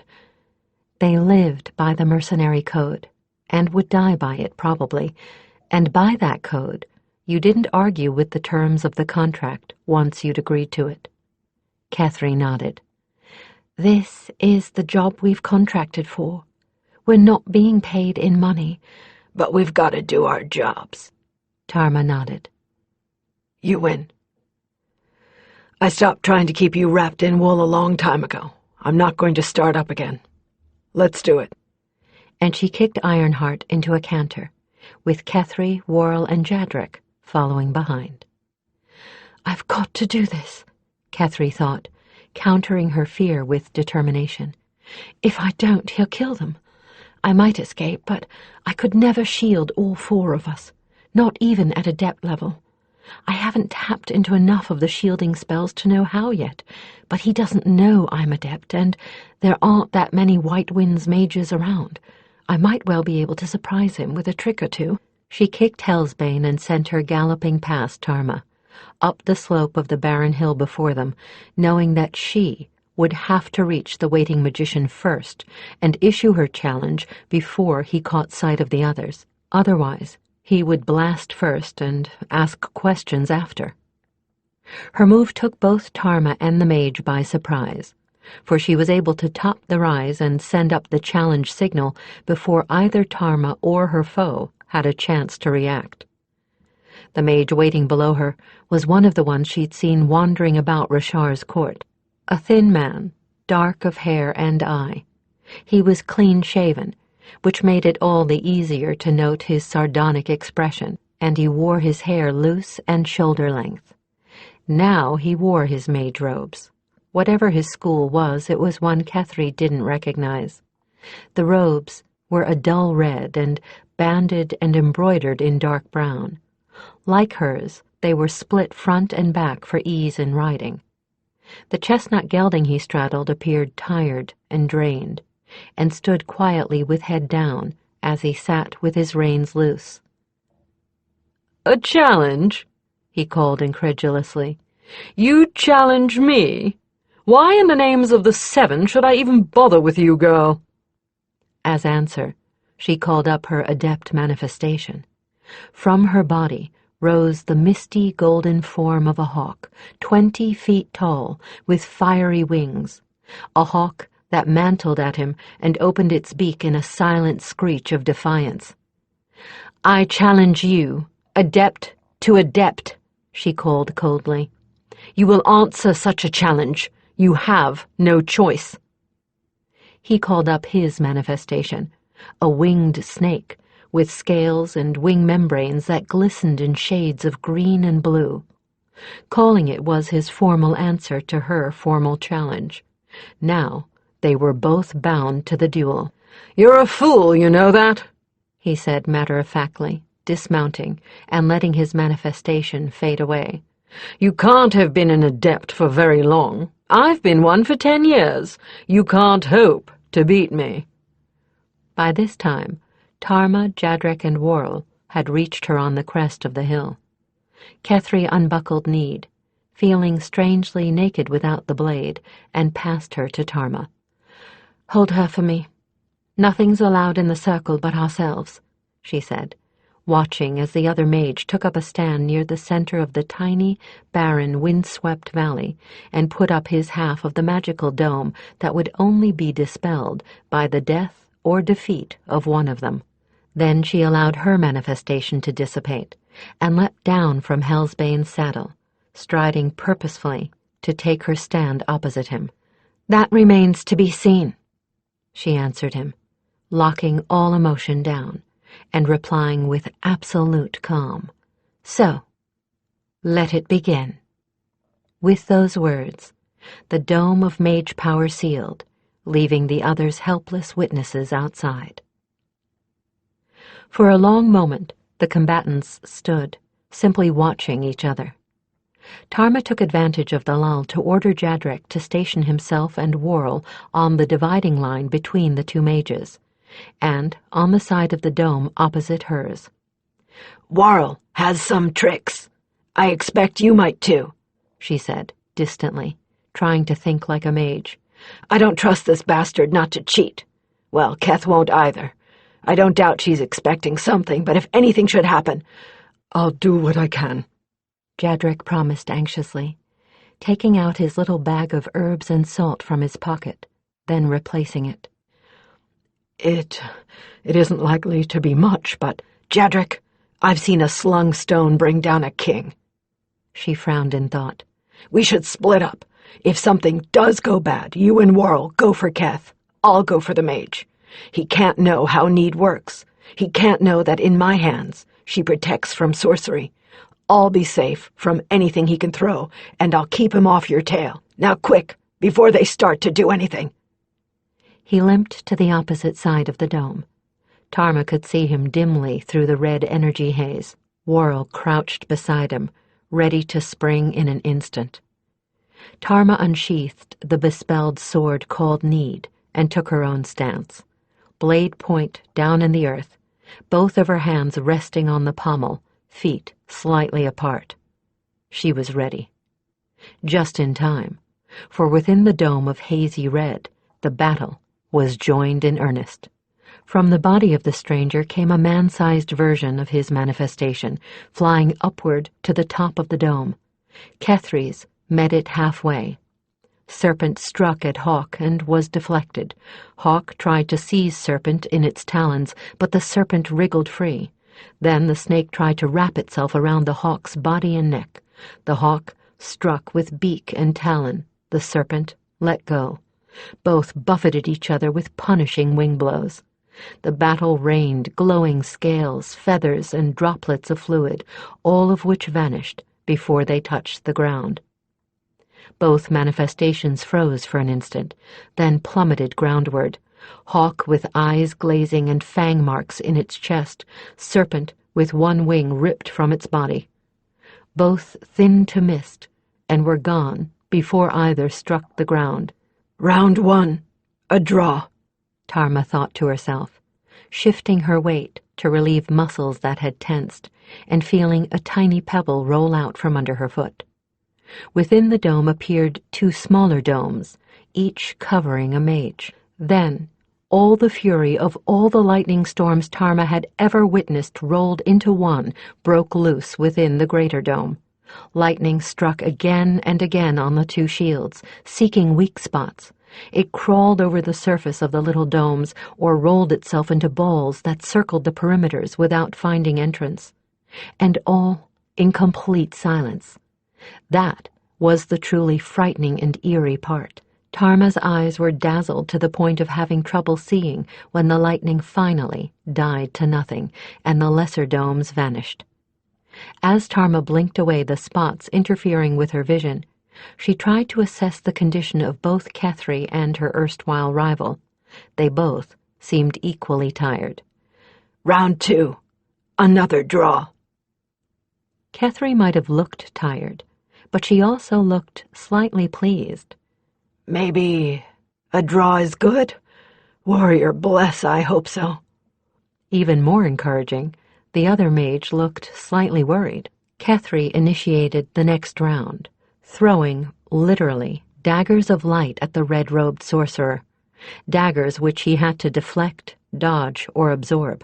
He returned in kind, but he was not as good in this contest as Kethry. His blades tended to go awry. Hers never failed to reach their mark and frequently hit. Where they hit, they left real wounds, wounds that smoked and bled. The red mage managed to keep from being hit anywhere vital, but the daggers were taking a steady toll. After being hit 1 too many times, he suddenly threw up his hands, and a wall of flame sprang up in front of him, a wall that devoured the daggers when they reached it. The fire grew until it reached the top of the dome, cutting him off from Kethry. Arms of flame began to lick from the wall, reaching toward her. "Fighting fire with fire might not work here, Keth," Tarma thought, biting her lip a little. "You could both end up scorched by your own powers." But Kethry chose not to fight with fire, but with air. A whirlwind, a man-high tornado of milky white, sprang up in front of her, sucking in those reaching arms of flame, and every time it ate one of those arms, it grew a little larger. Finally, it reached nearly to the top of the dome, and it began to move on the red-robed mage and his fiery protective wall. "Star-eyed! If it got bigger just by eating a couple of licks of flame, what'll it do when it hits the Fire Mother?" Evidently the same thought occurred to the mage, for his eyes had gone white-rimmed with panic. He backed into the restraining wall of the protective dome, then began shouting and waving his hands wildly. And a twice man-sized thing rose from the barren earth behind Kethry. "No! Oh no, that bastard! He had that thing hidden there! He's had this planned from the start!" Tarma recognized the Krakash, the mage construct from Jadrek's descriptions. She started to sprint for the edge of the dome, even knowing she wouldn't be able to pass it. Kethry turned to meet it, first making frantic motions with her hands, then groping for a blade she did not have. The thing reached for her, with the 2 upper arms missing, but raking her from neck to knee with its outsized talons. She collapsed, clutching herself with pain. It seized her as she fell with the lower 2 of its 4 arms. It lifted her as she fought to get free. It broke her back across its knee, as a man would break a dry branch. "No!" Tarma heard her own voice, crying the word in anguish, but it didn't seem to belong to her. The whirlwind died to a stirring of dust on the ground. The dome thinned to red mist and vanished. Tarma's mind and heart were paralyzed, but her body was not. She reacted to the disaster as she had planned, charging the mage at a dead run, while Jadrek sprinted fearlessly for the thing. The startled wizard saw her coming and threw blasts of pure energy at her, spheres of blinding ball lightning which traveled unerringly toward her, hit and did nothing, leaving not even a tingle behind as they dissipated. The mage had just enough time to realize that she was protected before she reached him. While part of her sobbed with anguish, another part of her coolly calculated and brought need about in a shining, swift arc as she allowed her momentum to carry her past him. She saw his eyes, filled with fear, saw his hands come up in a futile attempt to deflect the sword, then felt the shock along the blade as she neatly beheaded him, a tiny trail of blood droplets streaming behind the point of the sword as it finished its arc. Before his body had hit the ground, she whirled and made for Jadrek, cursing the fate that had placed mage and construct so many paces apart. The older man hadn't a chance. As she ran, she could see that the archivist had something in his hands. He ducked under the grasp of the horrid creature's upper two arms with an agility Tarma never dreamed to see in him. And with the courage she had known he possessed, came up in the thing's face, casting one handful of powder into its eyes and the second into its mouth. The thing emitted a shriek that pierced Tarma's ears. Then it crumbled into a heap of dry earth before she had made more than a dozen steps in its direction. As it disintegrated, it dropped Kethry into the brown dust like a broken, discarded boy. Tarma flung herself down on her knees at Kethry's side and tried to stop the blood running from the gashes the thing's talons had left, uselessly, for Kethry was dying even as she and the archivist knelt in the dust beside her.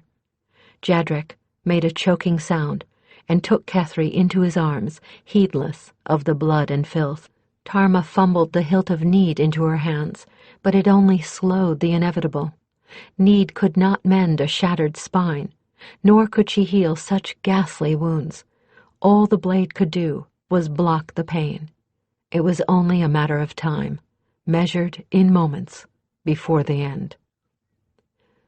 "Well," the mage whispered, as Jadrek supported her head and shoulders in his arms, silent tears pouring from his eyes and sobs shaking his shoulders. "I always figured I'd never die in bed." Tarma clenched both of her hands around the limp ones on Need's hilt, fiercely willing the blade to do what she knew in her heart it could not. "Damn it, Keth! You can't just walk out on us this way. You can't just die on us. We—" She could not say more for the tears that choked her own throat. "Keth, please don't. I'll do anything. Take my life. Only please don't die," Jadrek choked out frantically. "Don't have much choice," Kethry breathed, her eyes glazing with shock, her life pumping out into the dust. "Be brave, Idra. Finish the contract, then go home. Make Talasadrine live without me." "No!" Tarma cried, her eyes half blind with tears. "No!" She wrenched her hands away, leaping to her feet. "It's not going to end this way. Not while I'm Kalenadral. By the warrior, I swear, no!" Thrusting a blood-drenched fist at the sky, She summoned all the power that was hers as Kalenadrol, as priestess, as sword-sworn warrior, power she had never taken, never used. She flung back her head and screamed a name into the uncaring gray sky, a name that tore her throat even as her heart was torn, the warrior's greater name. The harsh syllables of the name echoed and re-echoed, driving her several paces backward, then sending her to her knees in the dust. Then silence. Silence as broodingly powerful as that in the eye of the hurricane. Tarma looked up, her heart cold within her. For a moment, nothing changed. Then, everything ceased. Time stopped. The very tears on Jadrek's cheeks froze in their tracks. Sound died. The dust on the breeze hung suspended in little, immobilized eddies. Tarma alone could move. She got to her feet and waited for her, to learn what price she would be asked to pay for the gift of Kethry's life. A single shaft of pure white light lanced into the ground, practically at Tarma's feet, accompanied by an ear-splitting shriek of tortured air. Tarma did not turn her eyes away, though the light nearly blinded her and left her able to see nothing but white mist for long moments. When the mist cleared from her vision, she was standing where the light had been, her face utterly still and expressionless, her eyes telling Tarma nothing. They faced one another in silence for long moments, the goddess and her votary. Then she spoke, her voice still melodious, but this time the music was a lament. "That you call my name can mean only that you seek a life, Jelenidra," she said. "The giving of a life, not the taking." "As is my right, as Kalenadrol," Tarma replied quietly. "As is your right," she agreed. "As it is my right to ask a sacrifice of you for that life." Now Tarma bowed her head and closed her eyes upon her tears, for she could not bear to look upon that face, nor to see the shattered wreck that had been her dearest friend lying beyond. "Anything," she whispered around the anguish. "Your own life, the future of Talasadrine. Would you release Kethry from her vow, if I demanded it, and have Talasadrine become a dead clan?" "Anything!" Tarma defiantly raised her head again and spoke directly to those star-strewn eyes, pulling each of her words out of the pain that filled her heart. "Keth, she's worth more to me than anything. Ask anything of me. Take my body. Make me a cripple. Take my life. Even make Talasadrine a dead clan. It doesn't matter. Because without Kethry to share it, none of that has any meaning for me." She was weeping now, for the first time in years. Mostly, when she hurt, she just swallowed the tears and the pain, and forced herself to show an impassive face to the world. Not now. The tears scalded her cheeks like hot oil. She let them. "Do you, Kalenadrol, feel so deeply then?" Tarma could only nod. "It is well," came the surprising answer. "And what price your obedience?" "I put no price on obedience. I will serve you faithfully, lady, as I always have. Only let Kethry live, and let her thrive and perhaps find love, and most of all, be free. That's worth anything you could ask of me." The warrior regarded her thoughtfully for an eternity, measuring, weighing. Then she laughed. and as Tarma stared in benumbed shock, she held out her hands, palm outward, one palm facing Tarma, one Kethry. Bolts of blinding white light, like Kethry's daggers of power, leaped from her hands to Tarma, and to the mage, still cradled in Jadrek's arms, or, possibly, to the ensorcelled blade still clasped in the mage's hands. Tarma did not have much chance to see which, for the dagger of light hit her full in the chest, and suddenly she couldn't hear, couldn't see, couldn't breathe. She felt as if a giant hand had picked her up and was squeezing the life out of her. She was blind, deaf, dumb, and made of nothing but excruciating pain. "Only let Keth live. Only let her live, and it's worth any price, any pain."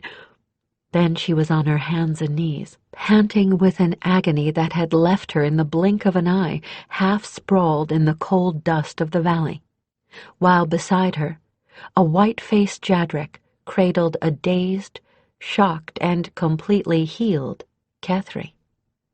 Only the tattered wreckage of her traveling leathers and the blood pooled beneath her showed that it had not all been some kind of nightmare.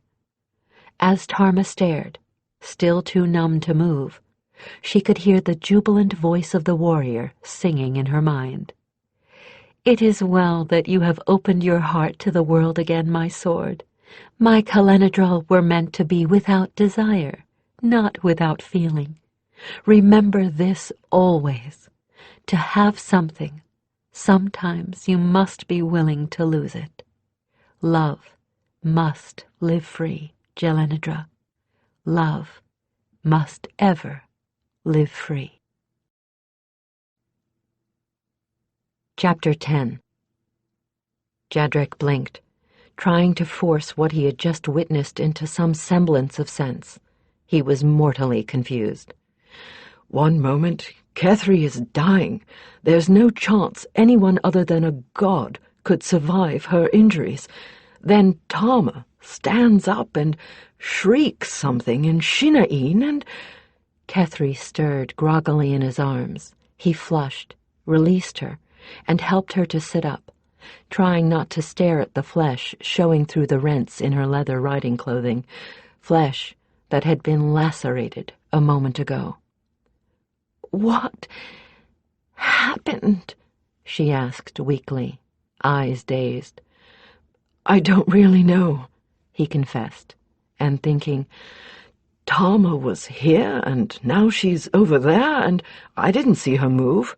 I know I didn't. Am I going mad? Tarma got slowly to her feet, wavering like a drunk, and staggered over to them. She looked drained to exhaustion. Her face was lined with pain, and there were purplish circles beneath her eyes. It looked to Jadrek as if she was about to collapse at any moment. For that matter, Keth looks the same, if not worse. What am I thinking?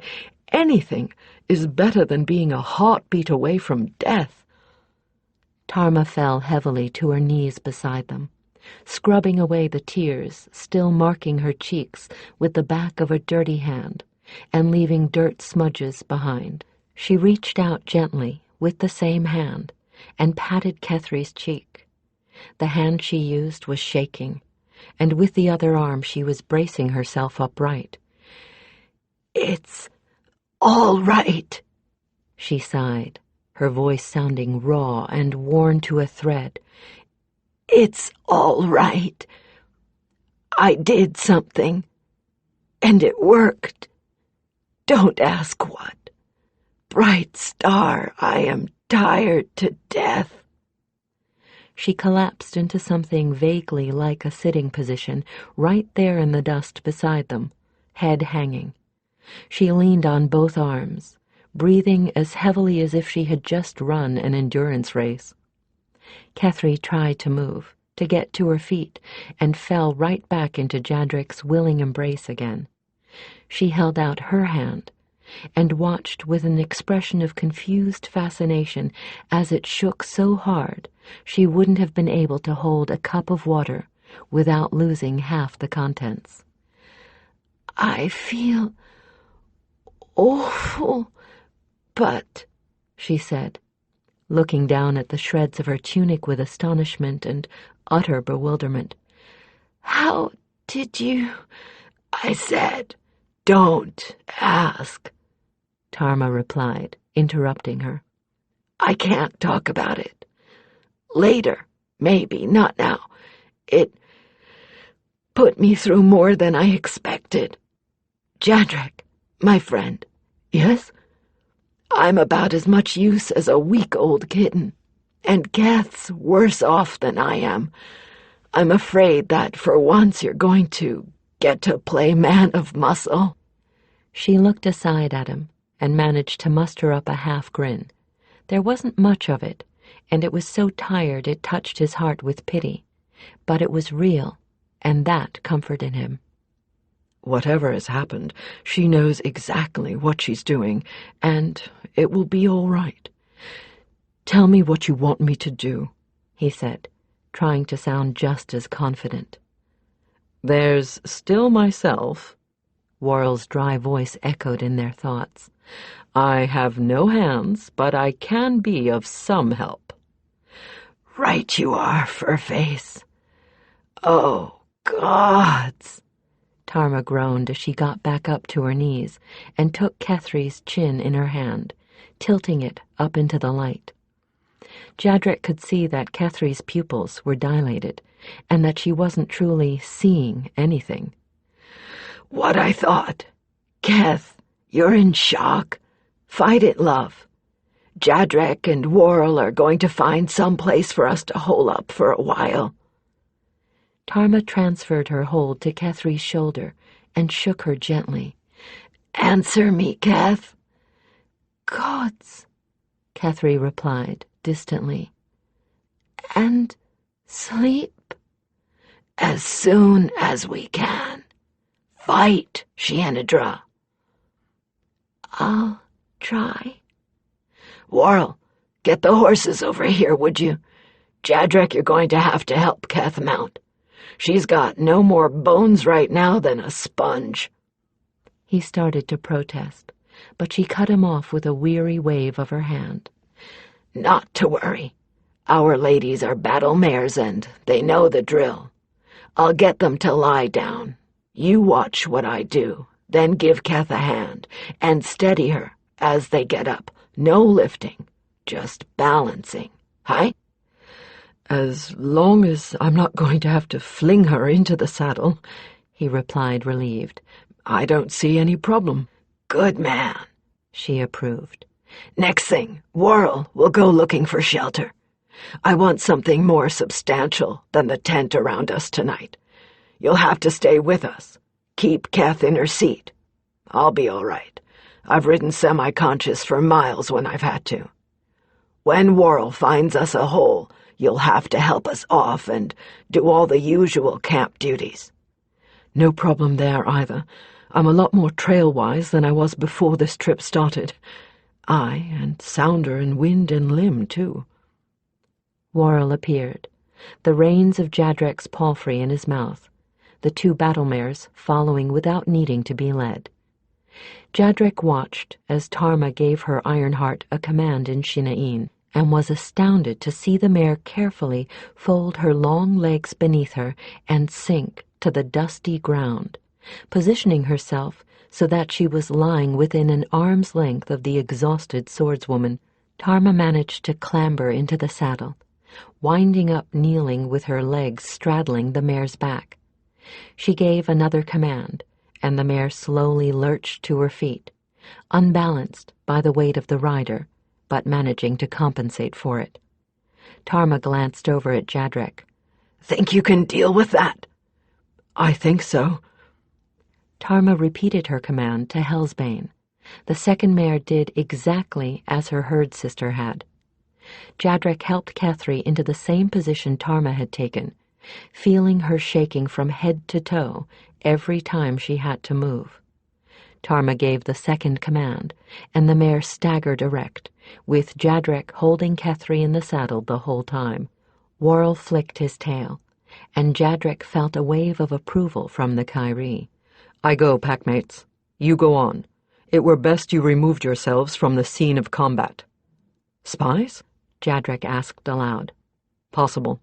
Also things that feed on magic, and more ordinary carrion eaters. Shall we take the enemy beast? Tarma looked over her shoulder at the weary gelding, which was still where the mage had left it, off to one side of the trail. I don't think so, she replied after a moment. It's just short of foundering. Jadrek, could you strip it? Leave the harness. Bring anything useful you find in the packs. Then let the poor thing run free. He did as she asked. Once free of saddle and bridle, the beast seemed to take a little more interest in life and moved off at a very slow walk, heading deeper into the hills. Worrell trotted down the trail and vanished from sight once past the place where it exited the valley. Jadrek mounted his own palfrey with a grunt of effort and rode it in close beside Kethry so that he could steady her from the side. You ready, wise brother? Tarma asked. I think so, and not feeling particularly wise. Take lead, then. My eyes keep fogging. Ironheart knows to follow her sister. They headed out of the little valley, and the trail became much easier, the hills now rolling rather than craggy, and covered with winter-killed grass. But after a few hundred feet, it became obvious that their original plan wasn't going to work. Kethry kept drifting in and out of awareness, and sliding out of her saddle as she lost her hold on the world. Every time she started to fall, Jadrek had to rein in both Hellsbane and his palfrey to keep her from falling over. The gaits and sizes of the two horses just weren't evenly matched enough that he could keep her steady while riding. He finally pulled up and dismounted, walking stiffly back toward the drooping Shinain. Tarma jerked awake at the sound of his footsteps. What, Jadrek? She said, shaking her head to clear it. He looked measuringly at her. She looked awake enough to think. If I tethered Vega's reins to the back of your saddle, would that bother Hart? He asked. No, not at all, Tarma replied, slurring her words a little. She's led before. Why? Because this isn't going to work. I'm going to put the packs on Vega and ride double with Keth, the way you carried me up here, only with me keeping her on. Tarma managed a tired chuckle. Dunno why I didn't think of that. Too blamed, tired. She dozed off as Jadrek made the transfer of the packs, then put a long lead rein on Vega's halter and fastened it to the back of Tarma's saddle. He approached Hellsbane with a certain amount of trepidation, but the mare gave him a long sniff, then allowed him to mount in front of Kethry with no interference, although, with his stiff joints, swinging his leg over Bane's neck instead of her back wasn't something he wanted to repeat if he had any choice. He would have tried to get up behind Kethry, but he wasn't sure he could get her to shift forward enough, and he wasn't certain he'd be able to stick on the battle mare's back if she broke into anything other than a walk. So instead, he brought both of Kethry's arms around his waist and loosely tied her wrists together. She sighed and settled against his shoulder as comfortably as if it were a pillow in her own bed. He rather enjoyed the feeling of her snuggled up against his back, truth be told. He nudged Hellsbane into motion again, and they continued on down the trail. The sky stayed gray, but showed no signs of breaking into rain or sleet, and there was no hint of a change in the weather on the sterile, dusty air. The horses kept to a sedate walk.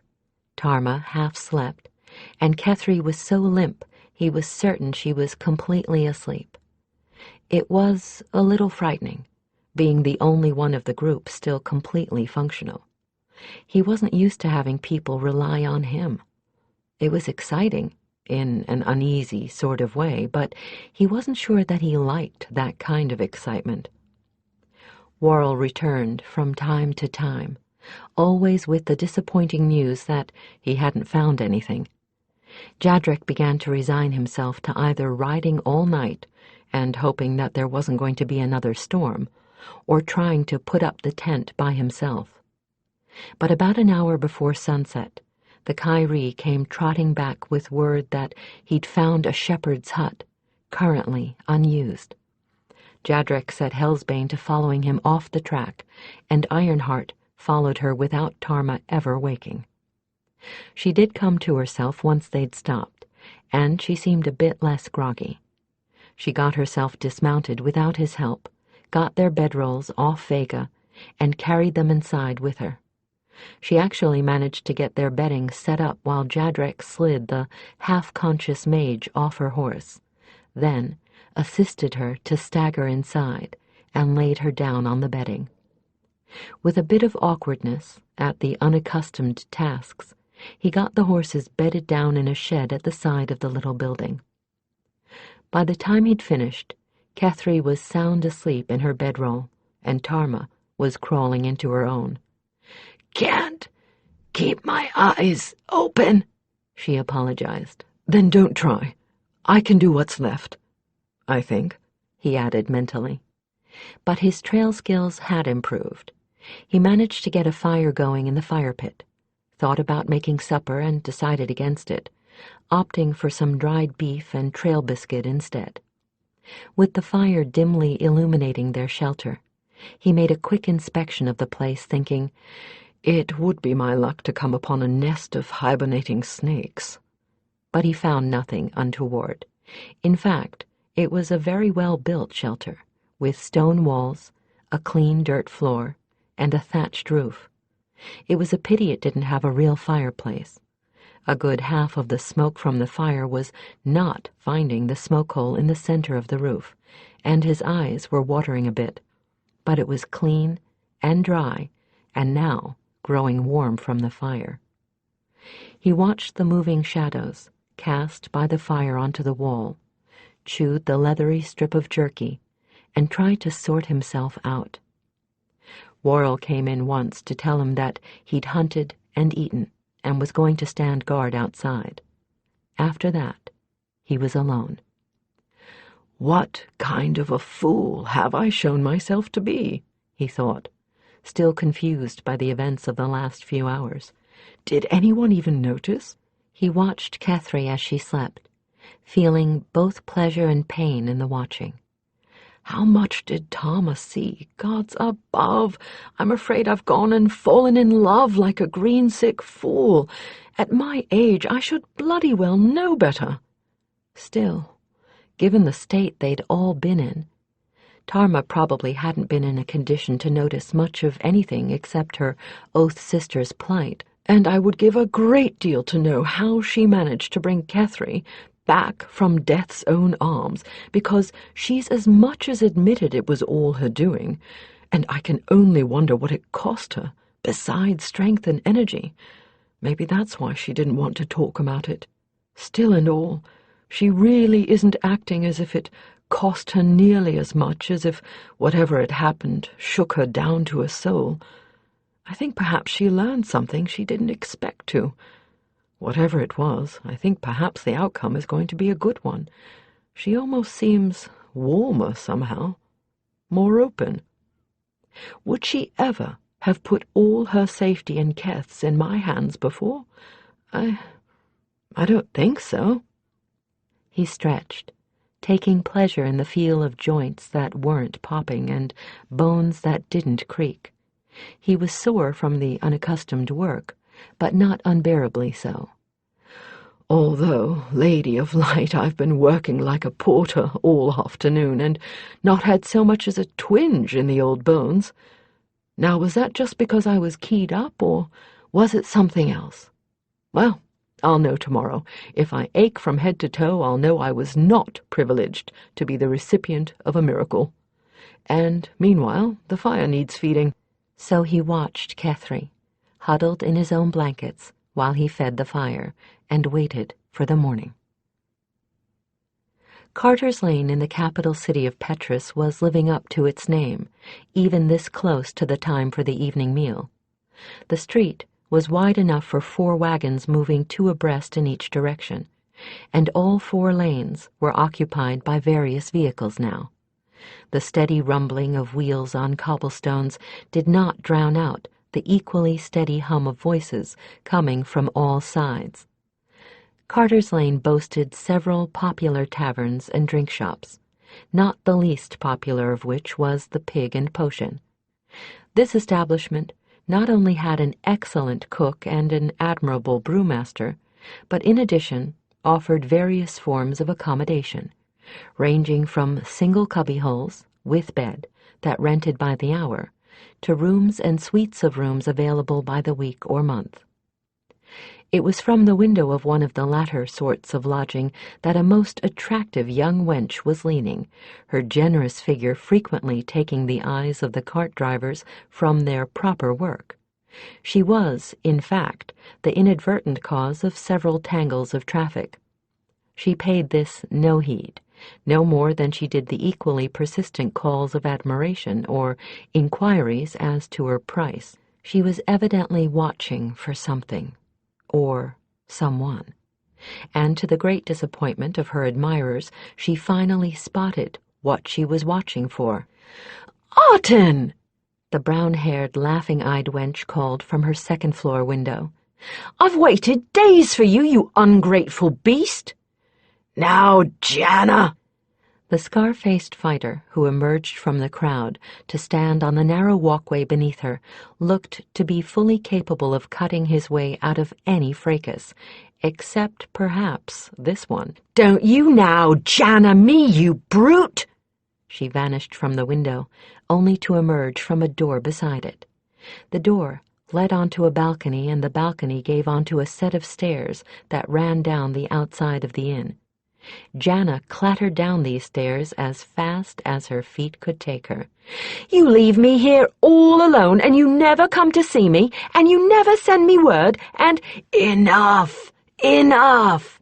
the warrior begged, much to the amusement of the patrons of the inn. "Jana, I've been busy." "Oh, busy indeed! I can guess how busy." She confronted him with her eyes narrowed angrily, standing on the last 2 stairs so that her eyes were level with his. Her hands were on her hips, and she thrust her chin forward stubbornly, not at all ready to make peace. "Give 'em a rest, lass," called another fighter lounging at an outside table, one wearing the same scarlet and gold livery as Arton. "King's nervy. Keeps him on, and most of the time he has been busy." "Oh, well then," the girl said, seeming a bit more mollified. "But you could have sent word." "I'm here now, aren't I?" He grinned, with just a touch of arrogance. "And we ought to be making up for lost time, not wrangling in the street." "Oh, oh!"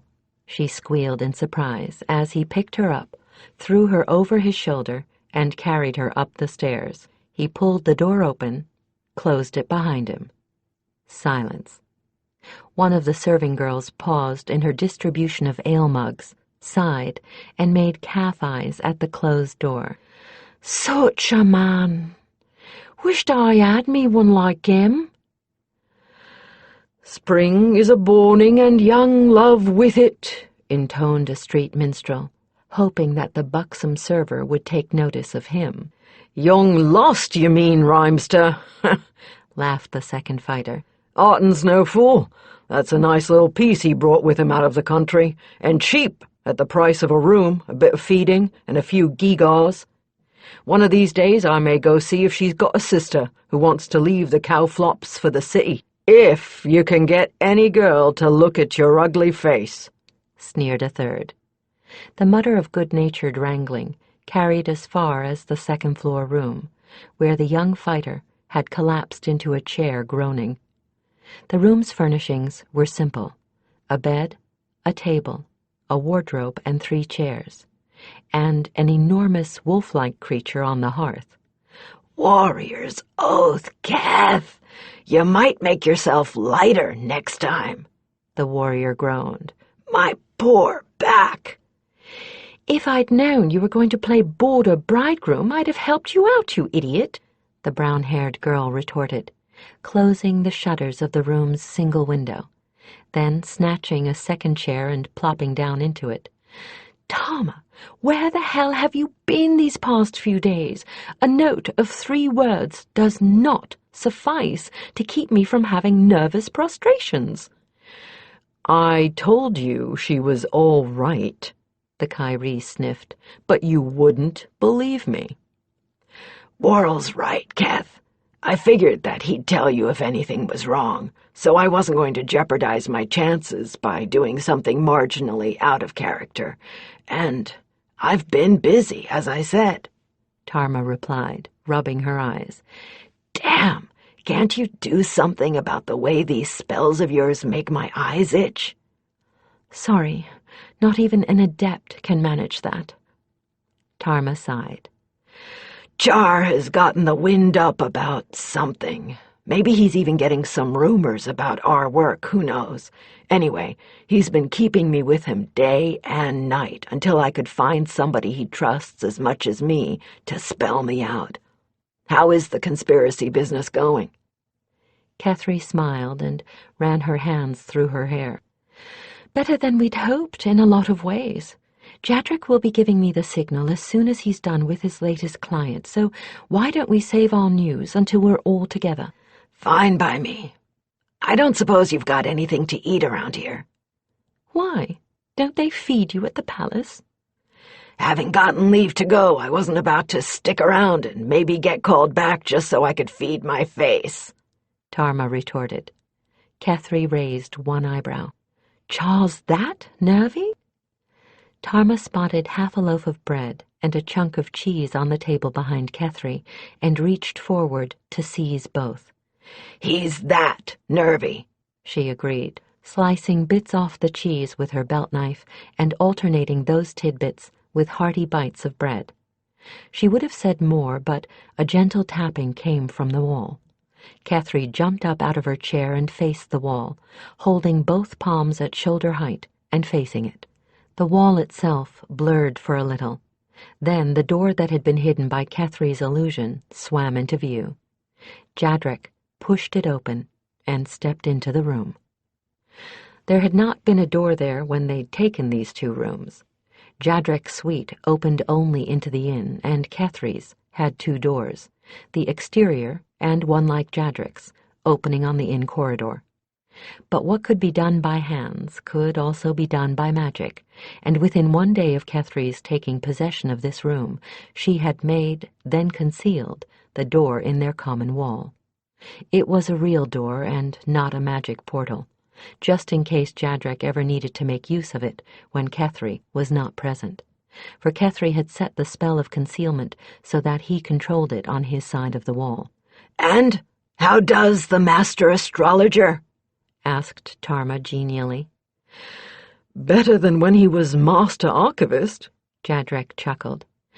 I think I shall have Stefan find a successor. Astrology is a more lucrative profession. Why am I not surprised? Tarma asked sardonically. Gentle lies always cost more than the truth. I take it none of your clients have recognized you?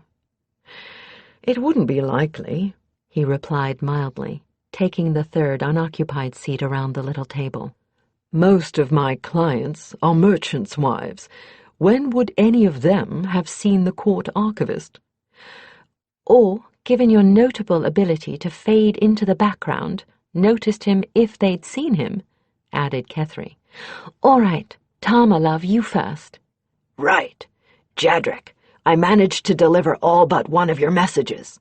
The one to Count Wolfras I left with Tyndall. Wolfras wouldn't let me get near him.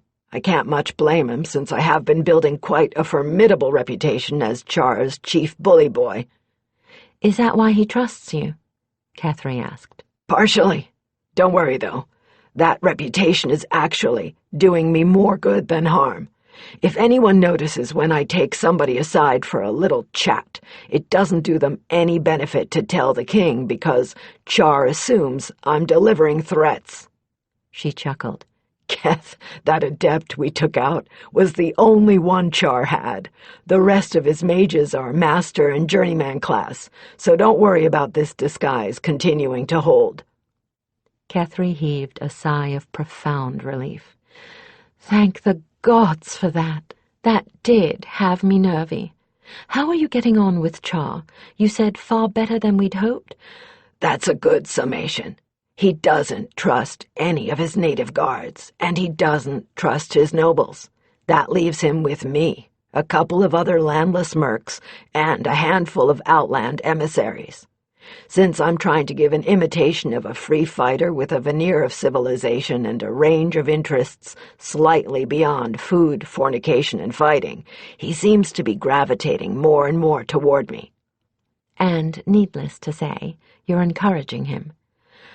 "Idra taught you well," Worrell commented. "You encourage familiarity with the king, while never going over the line of being social inferior. That takes a delicate touch I did not suspect you had, mind mate." "Having you coaching me in my head hasn't hurt, Furball. Thanks to you, I've never once been even remotely disrespectful. Been pounding heads when some of the guards go over the line, in fact. And as a result, Char's slowly taking me as cup companion, as well as bodyguard." "That's certainly far better than we hoped," Jadrik exclaimed. "Tarma, what about Idra?" Keth asked, both elbows on the table, chin in her hands. She looked unwontedly sober.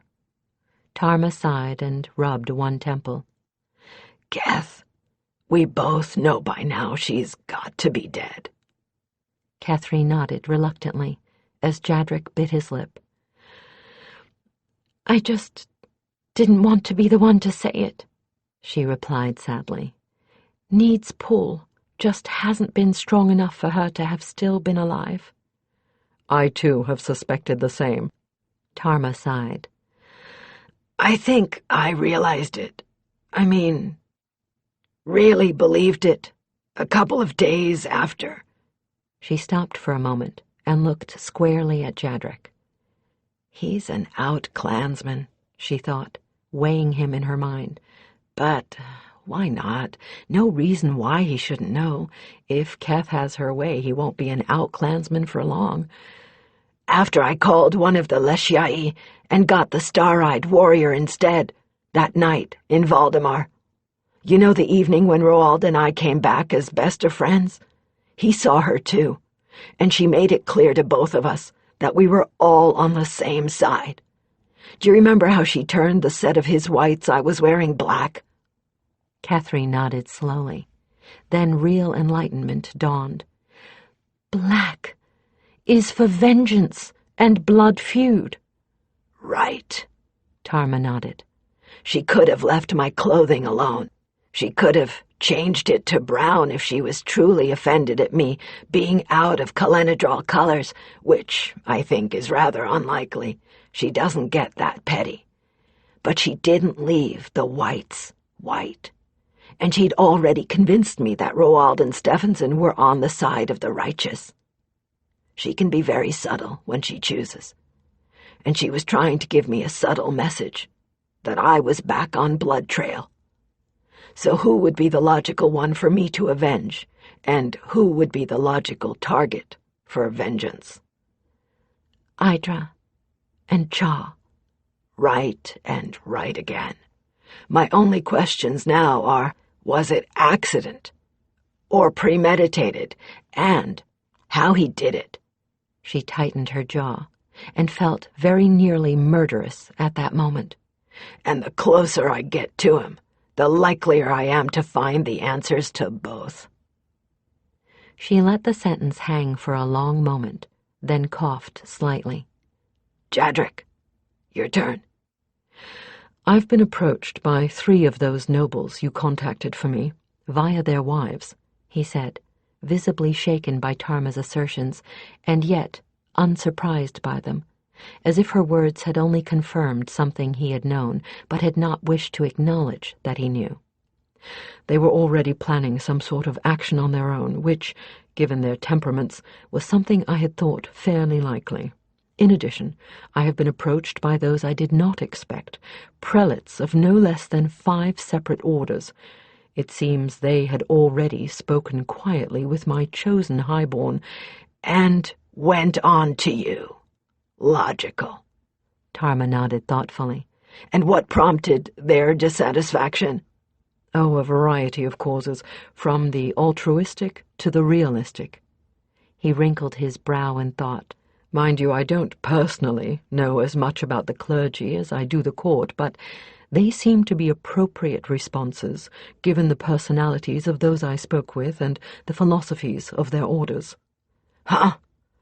When we start to get clergy on our side. Tarma propped her feet up on the table, ignoring Kethry's frown of disapproval, and sat in thoughtful silence for a long time. All right, she said, when the silence had begun to seem unbreakable. It's time for some hard choices, friends. We're getting the support, and not only are we moving a bit ahead of schedule, but we're getting some unexpected help. So which of the plans are we going to follow? She tilted her head at Jadrek, who pursed his lips thoughtfully. I'd rather not run a full-scale uprising, frankly, he said. It's too unwieldy for this situation, I think. Your commanders really have to be in the field for it to succeed. Tarma, you are the most militant of us, and we need you here, so that would leave me or Kethry. Not me, Kethry objected. Fighters don't like following a mage, and I don't blame them. I'm no strategist either. And I am neither fighter nor strategist, Jadrek replied. Stalemate, Tarma observed, flexing her shoulders to try and relax the tense muscles there. Not that I don't agree with you both. Worrell? I also. It is too easy to lose a civil war. All right. We've agreed that rousing the countryside is out then? The other two nodded slowly. Assassination. That I favor, Worrell replied, raising his head from his paws. It would be an easy thing for me. Wait until he is in the garden with a wench, over the wall. He snapped his jaws together suggestively. It would give me great pleasure, and I could easily be gone before alarm could be effective. Not clear-cut enough, Jadrek asserted. There will always be those wanting to make a martyr out of Char. It's amazing how saintly a tyrant becomes after he's dead. We want Stefan firmly on the throne, or this country will be having as many problems as it already has, just different ones. Worrell sighed and put his head back down. Sorry, mindmate. I sympathize. That leaves the small-scale uprising here in the city. Can we pull that off? Maybe. By midsummer we'll have the working people solidly behind us. Those that aren't losing half their incomes to Char's taxes are losing half their incomes because the others have less to spend, Kethry said, nibbling at her thumbnail. What I've been working with are the merchants, and they are vastly discontent with the way things are going. If there's an uprising, they will be on our side of the riot. The problem is, these are not people used to fighting. Maybe not, but I'll bet most of them have a few hired fighters each, either as guards for themselves or for their goods, Tarma pointed out. If there were some way that we could promise that their property would stay safe, I'll bet they'd turn those fighters over to us for, say, 2 days, assuming that they are professional enough to fight together as a force instead of a gaggle of individuals. I'll work on that, Kethry replied. I suspect we'll have most of the clergy, too, by midsummer, Jadrek offered, and for many of the same reasons. And I know of at least 2 militant orders within the city walls. Those warriors will fight as a single unit. Good. What about the highborn? Don't they have retinues? Jadrek shook his head with regret. No, not inside the city walls.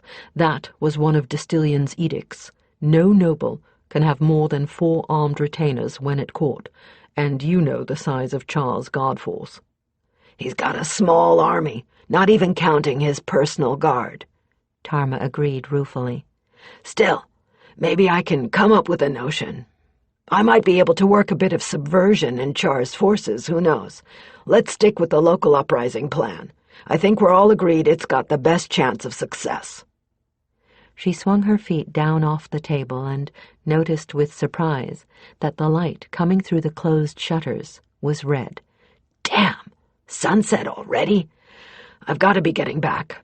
Char's got another drunken orgy he's holding tonight and wants his back safe. Kethry mussed herself artistically, pulling one sleeve of her blouse so far down that a generous portion of breast was exposed. She stood up at the same moment as Tarma, followed her to the door, and let her out. For the benefit of anyone watching, they gave a well-acted imitation of a passionate farewell. When Kethry finished locking the door behind Tarma, she turned to see that Jadrik was still sitting at the table, looking broodingly at a stain in the wood. She was not at all unhappy about that, because she had just about decided that certain other things were going to have to come to a head, one way or another. "Still worried?" she asked, returning to her seat and reaching out to touch her index finger to the wick of the candle standing in the middle of the table. It promptly ignited. Jadrik had looked up as she had taken her chair and watched her light the candle with rapt fascination. "I never get tired of seeing you do things like that," he said. "It's just so magical." She laughed and dispelled the illusion on herself. He relaxed visibly. She raised an eyebrow and he shrugged. "I like you better this way," he confessed shyly. "The other seems harder somehow." "Oh, she is. She's taking Arton for everything she can get," Kethry replied. "To answer your question, yes, I'm still worried. But I also know that all three of us are doing the best that we can, so worrying isn't going to make a great deal of difference one way or the other." He stood up, with visible reluctance. "I probably should leave you." "Why?" Kethry asked frankly. "Are you expecting anyone tonight?" "Well, no, but—" "Neither am I." She glanced at Worrell, who took the hint, padding through the still-open door between their rooms, shutting it behind him with a casual kick. Kethry moved closer to Jadrik before he could move away, not touching him, but standing so near that their faces were within inches of each other. "Jadrik, I want you to know that I find you very, very attractive." His eyes registered his complete surprise as she deliberately held his gaze. He licked his lips, nervously, and seemed utterly at a loss for anything to say. "I also want you to know that I am not a virgin, and I'm perfectly capable of dealing with attentions that I don't welcome. You," she finished, "do not come under that category." You never stop surprising me. I hardly know what to say." "Then don't say. Do. Unless you don't find me attractive." Slowly he lifted one hand and cupped it against her face. "Kethry," he breathed. "Kethry, I find you very attractive. Almost unbearably attractive. But I'm not a young man." She echoed his gesture, his cheek warm beneath her hand. "If I wanted a young man, there's a tavern full downstairs. It's you I admire, Jadrik. The mind, the person. You're something special, something those pretty bodies downstairs aren't, and probably never will be." Very hesitantly, he leaned forward and kissed her. She returned the kiss as passionately as she dared, and suddenly he responded by embracing her and prolonging the kiss until she was breathless. When they broke apart, his gray eyes were dark with confusion. "Kethry." "There are more comfortable places to be doing this," she said very softly. "Over there, for one." She nodded at the curtained bed, half hidden in the shadows. He blushed. He blushed even harder when she led him there by the hand and all but pushed him down onto it. He stammered, looking past her. Kethry, I'm not very experienced at this sort of... You were doing just fine a moment ago, she interrupted him gently, then prevented further protests by embracing him and resuming the kiss where it had been left off. He seemed to hesitate for a moment, then seemed to make up his mind all in an instant and returned her embrace with a fervor that at least equaled her own. He pulled her down beside him. She did not resist in the least, that being exactly what she wanted from him. For a very long time, all they did was kiss and exchange halting, hesitant caresses, almost like a pair of naive youngsters. But when she returned every tenderness with more of the same, he grew braver, daring to undo the lacings of her dress, daring to touch her with fingers that, slowly, grew bolder. He frequently stopped what he was doing for long moments, just to look at her, his eyes full of wonder, as if this was something more magical for him than all the exercising of her powers as a sorceress, as if he couldn't believe that she was returning touch for touch and emotion for emotion. When he did that, she had to fight to keep back the tears of sympathy. The only way she could was to keep a little corner of her mind free to concentrate on the hatred she felt for the women who must have treated him with coldness or indifference, so that this experience was such an unexpected revelation for him. He stroked her with hands so gentle that she could hardly credit it. He was by no means the best lover she'd ever had. He was, perhaps, a little clumsy, and as he had confessed, not at all practiced. But his gentleness made up for that, and more. And, besides, she rather figured that she had experience enough for both of them. When they finally joined together, it was like nothing she'd ever dreamed of, for her heart was as involved in the act as her body. Kethry, he whispered hoarsely as he started to sit up, whispering into the darkness, for the candle had long since burned out. She could hear the beginnings of an apology in his voice, and interrupted him. "Don't you dare," she replied, reaching up for him and pulling him toward her, so that his head rested on her shoulder. "Don't you dare spoil this with any of your nonsense about being old." "Then I didn't make a fool of myself?" he asked shyly. "You don't want me to go?" "You weren't making a fool of yourself any more than I was," she told him. "If showing how you feel is so very foolish, I don't think it is. And no, please don't go. I want you to stay. I've had my fill of nights spent alone." He sighed and relaxed into her arms. "Kethry, I care for you. Maybe more than I should." She reached into the darkness and brushed strands of damp hair from his forehead. "Don't think you're alone in caring more than you should." She let him take that in for a moment, then laughed softly. "Oh, did you think I was only after you for your book collection?" "Gods, Keth!" He, who was usually so glib, was once again at a loss for words. Then he joined in her laughter. "No, I didn't. Tarma, on the other hand." They held each other for another long moment, until he spoke again.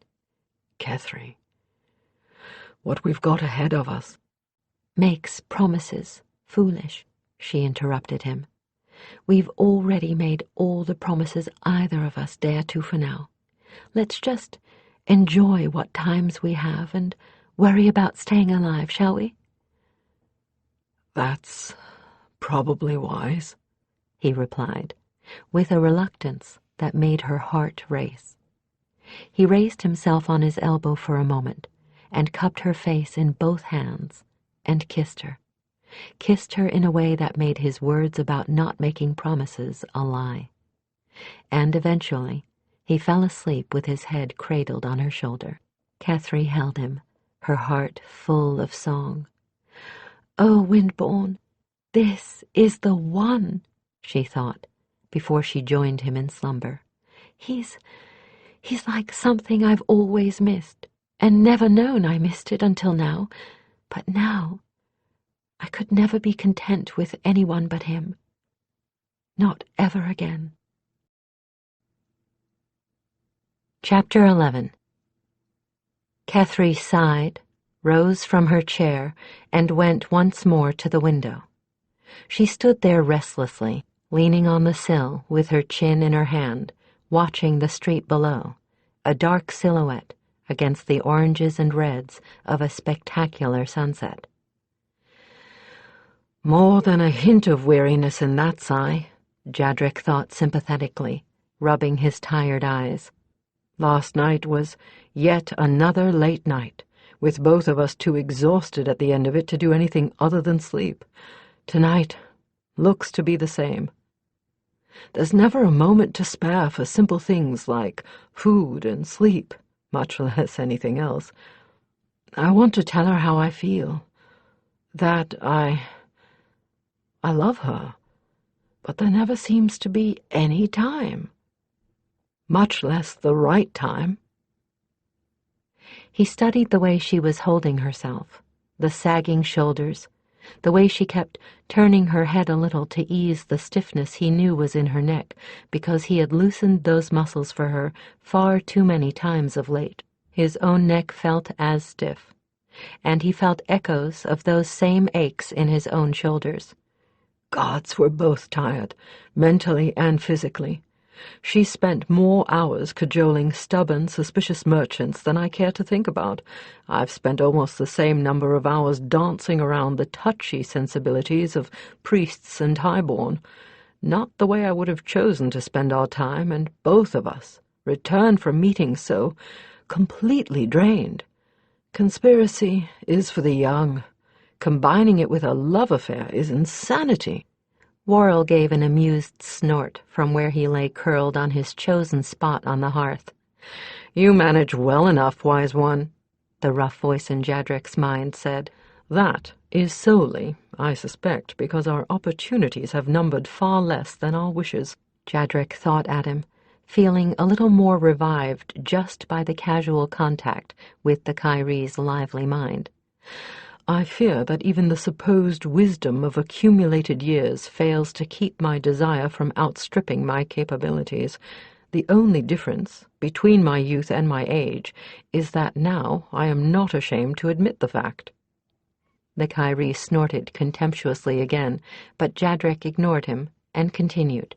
"Furthermore, I shudder to think what Tarma is likely to say about this liaison when she learns of it." "You know less about her than you think," was the Kyrie's enigmatic reply.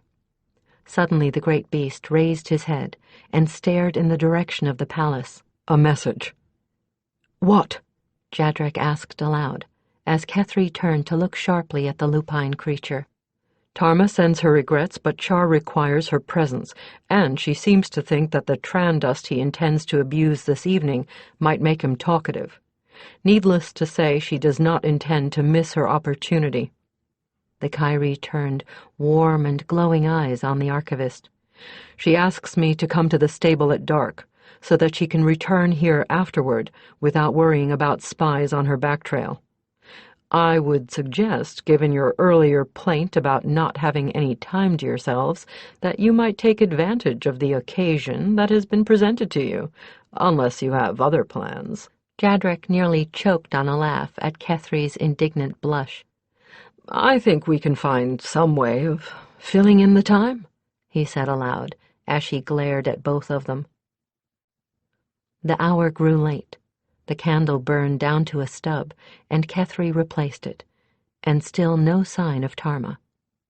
Jadrek regretted more than once that his ability to communicate with Worrell was sharply limited by distance. Kethry suddenly dropped the candle end she was about to discard, and her whole body tensed. "What?" Jadrek asked anxiously, wondering if she had sensed some sort of occult probing in their direction. "It's anger," she replied distantly. "Terrible, terrible anger. I've never felt anything like this in her before." "Her? Her who?" She didn't answer him, and he said a little more sharply, "Who, Keth? Keth?" She shook her head as if to clear it, and resumed her seat at the table, but he could see that her hands were trembling before she clasped them in front of her on the table to conceal the fact. "Keth," he repeated gently but insistently. It's the Shienedrin bond between us," she said at last. "We each can feel things the other does, sometimes. Jadrek, she's in a killing rage. She's just barely keeping herself under control, and I can't tell why." She looked up at him, and he could see fear, the mirror to his own in her eyes. "I've never felt anything like this out of her. She's usually so controlled, even when I'm ready to spit nails. It has to be something Char said or did, but what could bring her to the brink like this?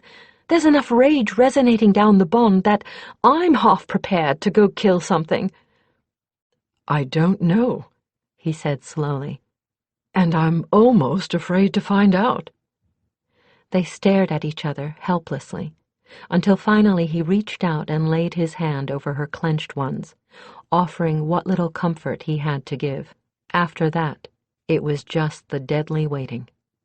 Finally, after both of them had fretted themselves into a state of nervous exhaustion, they heard Worrell's nails clicking on the wooden steps outside. Tarma's presence was revealed only by the creaking of the 2 trick boards, one in the 5th step, one in the 8th. Otherwise, she never made a sound. Kethry jumped to her feet, ran to the door, and flung it open. Tarma/Arden stood in the light streaming from the door, so very still that for a moment Jadrek wasn't entirely certain she was breathing. She remained in the doorway for a long, long moment, her face utterly expressionless, except for the eyes, which burned with a rage so fierce, Kethry stepped back an involuntary pace or two. Worrell came up from behind her and nudged Tarma's hand with his nose. Only then did she seem to realize where she was, and walk slowly inside, stopping only when she came to the table. She did not take a seat as she usually did. She continued to stand, half shrouded in shadows, and looked from Jadrek to Kethry and back again. Finally she spoke. "I've found out what happened to Idra." So once Char had downed a full bottle of brandy to enhance the tran, he'd gotten himself into a mood where he was talkative, but wasn't really thinking about what he was saying. Kethry tensed, feeling Tarma's anger burning within her, a half-mad fire at the pit of her stomach. Tarma spoke in a tonelessly deadly voice, still refusing to seat herself. "Alcohol and tran have that effect in combination, connecting the mind to the mouth without letting the intellect have any say in what comes out. And, as I'd been hoping, his suspicious nature kept him from wanting to confide in any of his courtiers. And there was good old Arden, so sympathetic, so reliable, always dependable. So he threw his rump-kissers out and began telling me how everybody abused him, everybody turned on him, especially his sister." She shifted her weight a little. The floorboard creaked beneath her, and Kethry could feel the anger rising up her spine. "Channel that," she told herself, locking her will into a depth's discipline. "There's enough pure rage here to burn half the city down if you channel it. Use the anger. Don't let it use you." With that invocation of familiar discipline came a certain amount of relief. The fires were partially contained, harvested against future need. It wasn't perfect. She was still trembling with emotion, but at least the energy wasn't being all wasted. And there will be future need. Then he told me about how his sister had first supported him, then betrayed him, how he had known from the first that the hunt for the lost sword had been nothing more than a ruse to get her across the border and into contact with Stefan. He carried on about that for long enough to just about put me to sleep. What an ungrateful cold bitch she was, how she deserved the worst fate anyone could imagine. He was pretty well convinced. She was Shichorn, too, and you know how they feel about that here. I had just about figured that was all I was going to get out of him, when suddenly he stopped raving. Kethry felt a prickle of fear when the bond of Shienedrin between herself and Tarma transmitted another surge of the incredibly cold rage her oath sister was feeling. I've never known anyone who could sustain that kind of emotion for this long without berserking. Had Tarma been anything other than Kalenadrol, someone, or several someones, would be long dead by now, hacked into many small pieces. "I fixed her," he said. "I fixed her properly. I planned it all so beautifully, too. I had Zaris bespell one of his apprentices to look like me and sent the apprentice off with the rest of the court on a 3-day hunt. Then Zaris and I waited for the bitch in the stables. I distracted her. He hit her from behind with a spell, and when she woke up, her body belonged to Zaris. He had her saddle up and ride out, just as if it were any other day, but this time her destination was my choice. We took her to the old tower on the edge of Heelmarsh. It's deserted, and the rumors I had spread about hauntings keep the clods away." From there, what Tarma told them horrified even Kethry, inured to the brutality of warfare as she was. And she, of the three of them, had been the least close to the captain. Tarma's own internal torment was only too plain to her oath sister, who was continuing to share in it, and Jadric's expression could not be described. Idra's torture and punishment had begun with the expedient most commonly used to break a woman: multiple rape. Rape in which her own brother had been the foremost participant. Char's methods and means, when that failed, became more exotic. Jadric excused himself halfway through the toneless recitation to be audibly sick. When he returned, pale, shaking and sweating with reaction, Tarma had nearly finished. Kethry's stomach was churning, and her throat was choked with silent weeping. "His own sister," Kethry shuddered, her eyes burning and blurring with her tears. "No matter how much he hated her, she was still his sister." Tarma came closer, looming over the table like a dark angel. She took the dagger from her belt and held it out into the light of the table candle. She held it stiffly, point down, in a fist clenched so tightly on the hilt that her knuckles were white. "Oathbreaker, I name him," Tarma said, softly, but with all the feeling that she had not given vent to behind the words of the ages-old ritual of outcasting. "Oathbreaker he, and all who stand by him. Oathbreaker once, by the promises made to kin, then shattered. Oathbreaker twice, by the violation of King Oath to liegemen. Oathbreaker 3 times, Oathbreaker 1,000 times, by the violation of every kin bond known, and by the shedding of shared blood." "Oathbreaker, I name him," Kethry echoed, rising to place her cold hand over Tarma's, taking up the thread of the seldom-used passage from the mercenaries' code. She choked out her words around a knot of black anger and bleak mourning, both so thick and dark that she could barely manage to speak the ritual coherently through the chaos of her emotions. She was still channeling, but now she was channeling the emotion through the words of the ritual. Emotion was power. That was what made a death curse so potent, even in the mouth of an untutored peasant. This may well once have been a spell, and it was capable of becoming one again. She knew that even though she was no priest, channeling that much emotion energy through it had the potential of making the outcasting into something more than mere ritual. Oathbreaker, I do name him. Mage to thy priest. Oathbreaker once, she choked, hardly able to get the words out, by the violation of sacred bonds. Oathbreaker twice, by the perversion of power granted him for the common weal to his own ends. Oathbreaker 3 times, by the invocation of pain and death for pleasure. Somewhat to her surprise, she saw Jadrek stand, place his trembling, damp hand atop hers, and take up the ritual. She had never guessed that he knew it. Oathbreaker, I name him, and all who support him, he said, though his voice shook. Oathbreaker I do name him, who am the common man of goodwill, making the 3rd for outcasting. Oathbreaker once, by the lies of his tongue. Oathbreaker twice, by the perversion of his heart. Oathbreaker 3 times, by the giving of his soul willingly to darkness. Tarma slammed the dagger they all had been holding into the wood of the table with such force that it sank halfway to the hilt.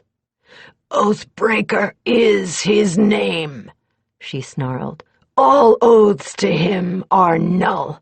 Let every man's hand be against him. Let the gods turn their faces from him. Let his darkness rot him from within until he be called to a just accounting. And may the gods grant that mine be the hand. She brought herself back under control with an effort that was visible, and turned a face toward them that was no longer impassive, but was just as tear-streaked as Kethry's own. This is the end of it. He couldn't break her. She was too tough for him, right up to the last. He didn't get one word out of her, not one. And in the end, when he thought his bully boys had her restrained, she managed to break free long enough to grab a knife and kill herself with it. The fire and candlelight flared up long enough to show that the murderous rage was still burning in her, but still under control. I damn near killed him myself, then and there. Worrell managed to keep me from painting the room with his blood. It would have been suicide, and while it would have left the throne free for Stefan, I'd have left at least 2 friends behind who would have been rather unhappy that I'd gone and gotten myself killed by the rest of Char's guard. Unhappy is understating the case, Jadrek replied gently, slowly resuming his seat. But yes, at least 2. Good friend, sister, please sit. Kethry could see tears still glinting in his eyes, but she could also see that he was thinking past his grief, something she and Tarma couldn't quite manage yet. As Tarma lowered herself stiffly into her accustomed chair, he continued. Our plans have been plagued by the inability to bring a force of trained fighters whose loyalty is unswervingly ours into the city. Now I ask you, who served under Idra, what would her Sunhawks think to hear this? Gods! Kethry brought her fist to her mouth and bit her knuckles hard enough to break the skin. They'd want revenge, just like us, and not just them, but every man or woman who ever served as a hawk. Jadrek nodded. In short, an army. Our army. One that won't swerve from their goal for any reason, or be stopped by anything short of the death of every last one of them. Now, for a brief time, they fought their battle with pen and paper. Messages coded in obscure dialects or, rarely, in plain trade speech left the city every day that there was someone that they judged was trustworthy enough to carry them. Tarma, from her position as trusted insider, was able to tell them that the few messages that were intercepted baffled Char's adherents and were dismissed out of hand as merchant clan warring. The rest went south and east, following the trade roads, to find the men and women who wore, or had once worn, the symbol of the Sunhawk. The answers that returned were not of paper and ink, but flesh and blood, and of deadly anger. The last time Justin Twoblade and his partner had entered Petrus, it had been with a feeling of pleasant anticipation. Petrus had been the turnaround point for the caravan they'd been guarding, and it was well known for its wines and its wenches. He'd had quite a lively time of it that season in Petrus. Now he entered the city a second time, again as a caravan guard. 3 things differed. He would not be leaving, at least not with the traders he was guarding. His partner was not Eichen Dryvale, and his mood was not pleasant. He and his partner parted company with the caravan as soon as their clients had selected a hostelry, taking their pay with them in the form of the square silver coins that served as common currency among the traders of most of this part of the world. Then, looking in no way different from any other mustered-out guards, they collected their small store of belongings, loaded them on their horses, and headed for a district with a more modest selection of inns. And if they seemed rather heavily armed and armored, well, they had been escorting jewel traders. It was only good sense to arm heavily when one escorted such tempting targets. "What was the name of that inn we're looking for?" Justin asked his new partner, his voice pitched only just loud enough to be heard over the street noise. "I didn't quite catch it from the contact." "The Fountain of Bear," Kyra replied, just as quietly, her eyes flicking from side to side in a way that told Justin she was watching everything about her without making any great show of doing so. "I suspect that's it, ahead of us." His hands were full, reins of his horse in the left, pack in the right, so he pointed with his chin. The sign did indeed sport a violently yellow fountain that was apparently spouting vast quantities of foam. "If you'll take care of the lodgings, I'll take care of the stableman," Kyra offered. "We've both got tokens. One of us should hit on a contact if we try both." "Good," Justin replied shortly. They paused just at the inn gate and made an exchange of packs and reins. Kyra went on into the stable-yard with their horses, as he sought the innkeeper behind his bar. Justin bargained heatedly for several minutes, arriving at a fee of 2 silver for stabling, room and meals for both. But there was a third coin with the 2 square ones he handed the innkeeper, a small, round bronze coin, bearing the image of a rampant hawk on one side and the sun in glory on the other. It was, in fact, the smallest denomination of coin used in Hawk's Nest, used only in Hawk's Nest, and almost never seen outside of the town. The innkeeper neither commented on the coin nor returned it, but he did ask, "Justice, Twoblade," when registering them on his rolls. Justice was one of the half-dozen recognition words that had come with Justin's message. "Justin," the fighter corrected him. "Justin of the Hawk." That was the appropriate answer. The man nodded and replied, "Right, Justice." Justin also nodded, then stood at the bar and nursed a small beer while he waited for Kyra to return. The potboy showed them to a small plain room on the ground floor at the back of the inn. "Stableman's one contact for certain sure," Kyra told him as soon as the boy had left. "He wished me justice. I gave him a name as Kyra Brighthawk, and then he told me to wait for a visitor." "Innkeeper's another. Gave me the same word. Always provided we aren't in a trap." Justin raised one laconic eyebrow at Kyra's headshake. "My child, you don't grow to be an old fighter without learning to be suspicious of your own grandmother.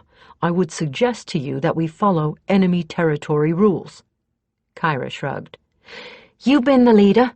I'll live with whatever you guess we should be doing." Justin felt the bed, found it satisfactory, and stretched his lanky body on it at full length.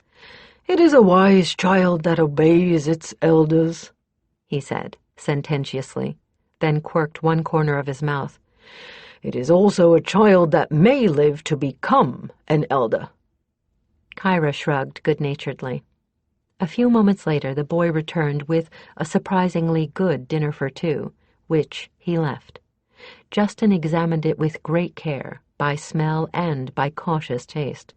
"Evidently we aren't supposed to leave," Justin guessed. "And if this stuff has been tampered with, I can't tell it." Kyra followed his careful inspection of the food with one of her own. "Nor me, and my grandy was a wise woman. I don't know about you, friend, but I could eat raw snake." "Likewise, m'lady." Justin dug a healthy portion out of the meat pie they'd been served and handed it to her solemnly. She accepted it just as solemnly. It might have been noted, had there been anyone else present, that neither partook of anything the other had already tried. If any of the food had been tampered with, it would likely be only one or two dishes. If that were the case, one of them would still be in shape to deal with the consequences. When, after an hour, nothing untoward happened to either of them, Justin grinned a little sheepishly. "Well, don't apologize," Kyra told him. "I tell you, I'd rather eat a cold dinner than find myself waking up looking at the wrong end of somebody's knife." They demolished the rest of the food in fairly short order. Then began another interminable wait. After a candle mark of pacing, Kyra finally dug a long branch of silvery earthenwood out of her pack, as well as a tiny knife with a blade hardly bigger than a pen nib. She sat down on the floor next to the bed and began the slow process of turning the branch into a carved chain. Justin watched her from half-closed eyes, fascinated in spite of himself by the delicate work. The chain had only a few links to it when the wait began. When it ended, there was scarcely a finger-length of branch remaining. Then, without warning, a portion of the wall blurred, and Kethry stepped through it. Kethry just held out her arms, welcoming both of them into an embrace which included tears from all three of them. "God's Keth!" Justin finally pulled away reluctantly. "It has been so damned hard keeping this all inside."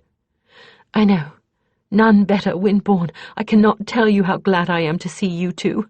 You're the first to come. May the lady forgive me, but there were times I wondered if this was going to work." "Oh, it's working all right. Better than you could guess." He wiped his eyes and nose on the napkin from their tray and locked his emotions down. "All right, Lady Mage. We need information, not waterfalls." "First, tell me how you got here so fast. We weren't about to let anybody beat us here," Kyra replied. "Not after that message. Suan sent me on ahead to tell you that Queen Saoirse give us leave to deal with this. Soon's we get some of her new army units in to replace us, the rest of the Hawks will be here in about a month." "Icon's out rounding up all the former Hawks we can track down," Justin continued. "We'll be trickling in the same as the Hawks will. No more than 2 or 3 at a time, and disguised.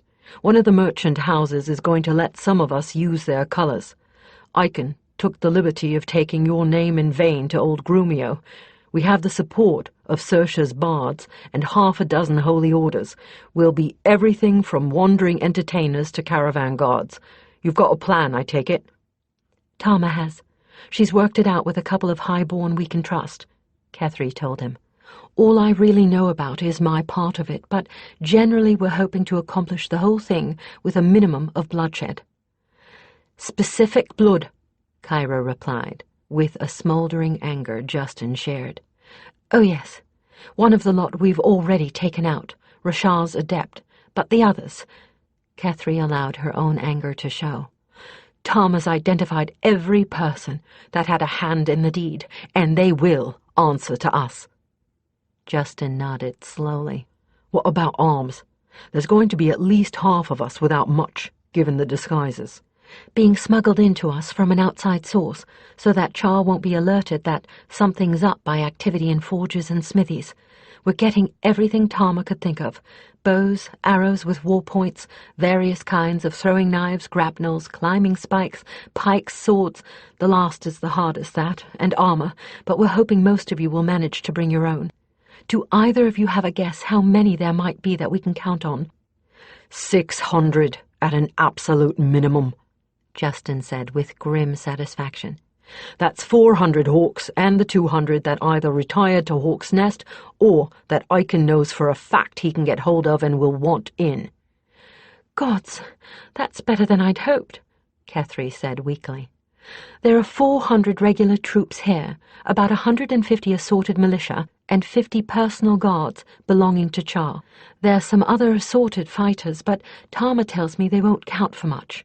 There are Char's adherents and their private guards, but we don't know but that they won't turn their coats or hide if things look chancy.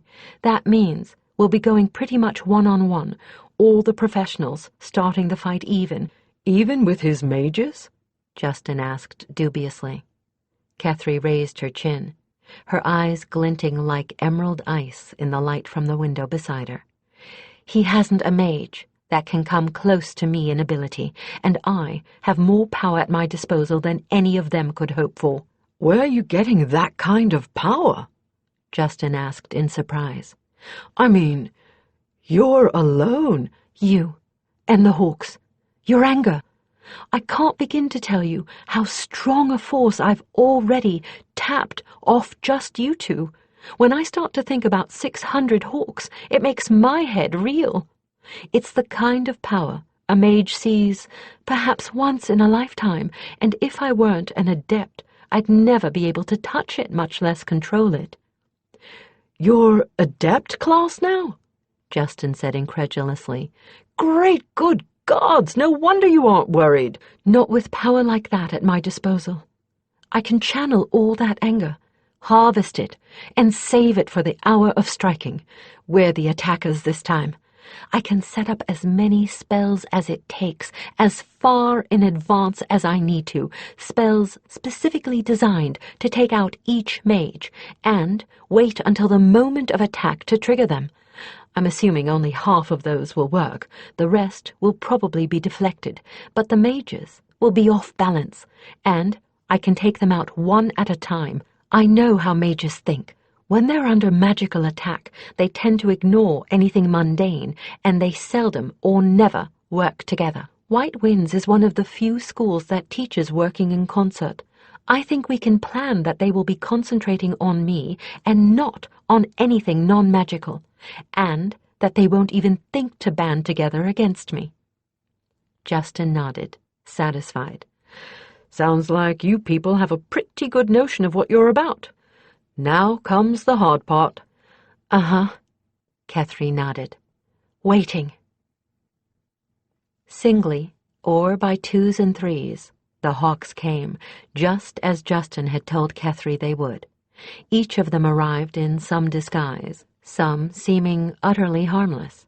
A peasant farmer here, a party of minstrels there, a couple of merchant apprentices. Day by day they trickled into Petrus, and no one seemed to notice that they never left it again. Each went to one of the dozen inns whose masters had bought into the conspiracy, carrying with them a small bronze coin and a handful of recognition words. Each was met by Kethry, or by one of the other official greeters, Justin, Kyra, or Aiken, who had arrived within days of the first two. From there, things got far more complicated than even most of these professional mercenaries were used to. Beaker coughed, scratched his head, and turned his weary donkey into what passed for a stableman at the Wheat Sheaf Inn. The stableman here was, like most of the clients, of farm stock, and probably had never even seen a warhorse up close, much less handled one. Beaker's dusty donkey was far more in his line of expertise. The stable was a packed earth enclosure with a watering trough and a pile of hay currently being shared by 3 other mangy little donkeys and a brace of oxen. Beaker had serious second and third thoughts about this being the contact point for a rebel force, but the instructions had said the wheat sheaf and specified the stableman as the contact. "You want to watch that one?" Beaker drawled, handing the wizened peasant the rough rope of the donkey's halter with one hand and 4 coins with the other, 3 copper pennies and 1 bronze hawk piece. "She'll take revenge if she even thinks you're going to lay hand to her." "Oh, aye, I know the type," the fellow replied, grinning, and proving that a good half of his teeth had gone with his lost youth. "Old girl like this, she hold a grudge till Judgment Day, eh?" He pocketed all 4 coins without a comment. Well, that was the proper sign and counter. Beaker felt some of his misgivings slide away and ambled on into the dark cave of the rough brick inn. Like most of its ilk, it had 2 floors, each one large room. The upper would have pallets for sleeping. The lower had a huge fireplace at one end where a stout middle-aged woman was tending an enormous pot and a roast of some kind. It was filled with clumsy benches and trestle tables now, but after the inn shut down for the night, those that could not afford a pallet upstairs would be granted leave to sleep on table, bench, or floor beneath for half the price of a pallet.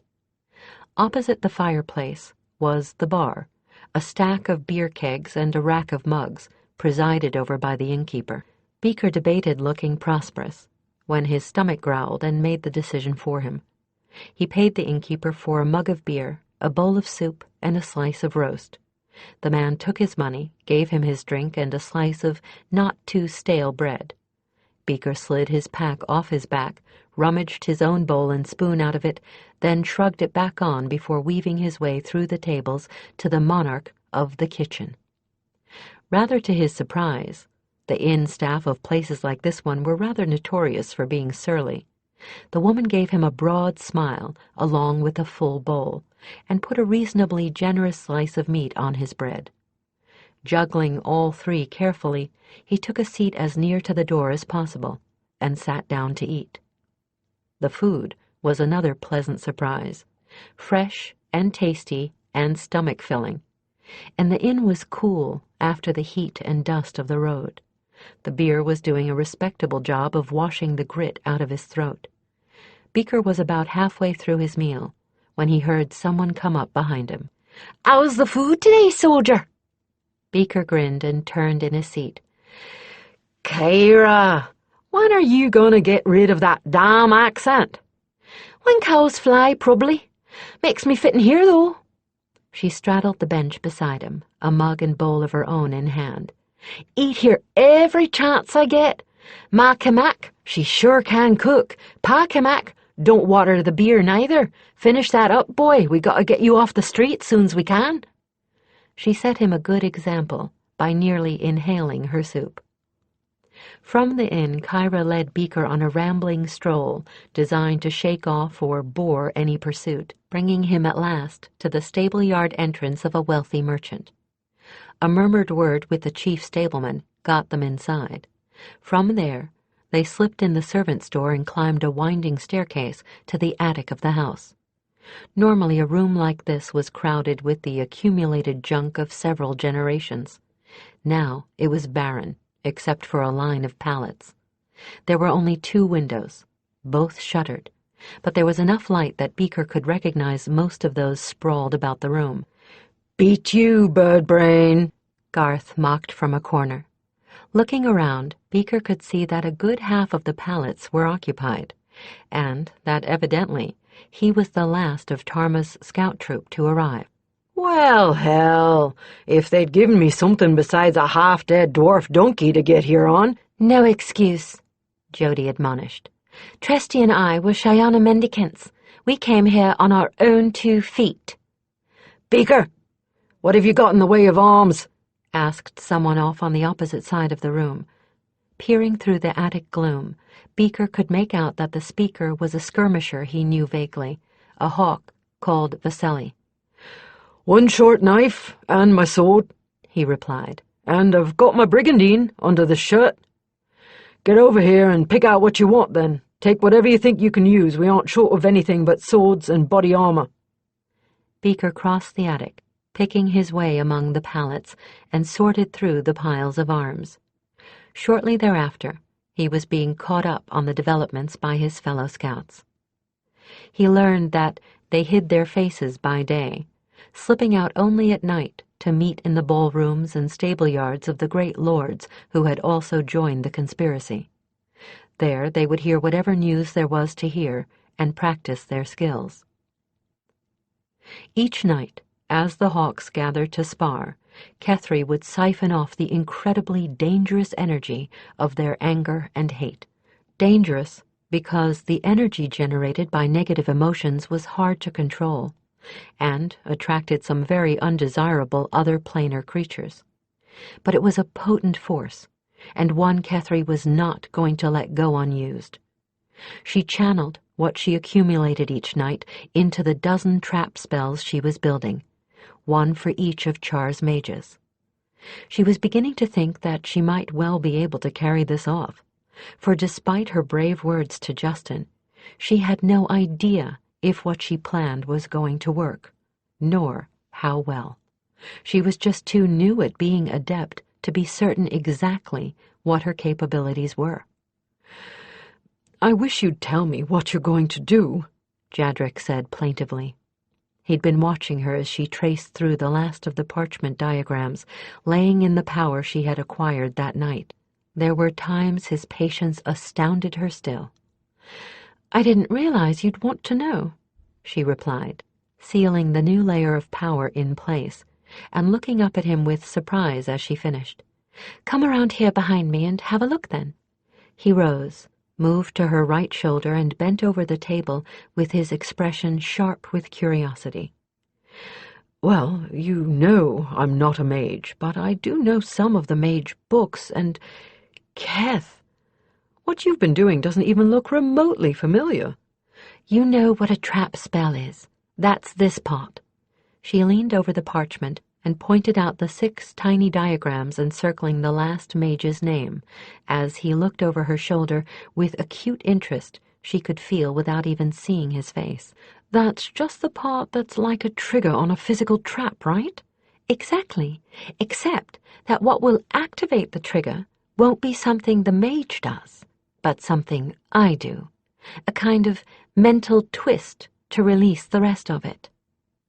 He examined the elaborately inscribed sheet with care, leaning on the back of Kethry's chair and not touching the page.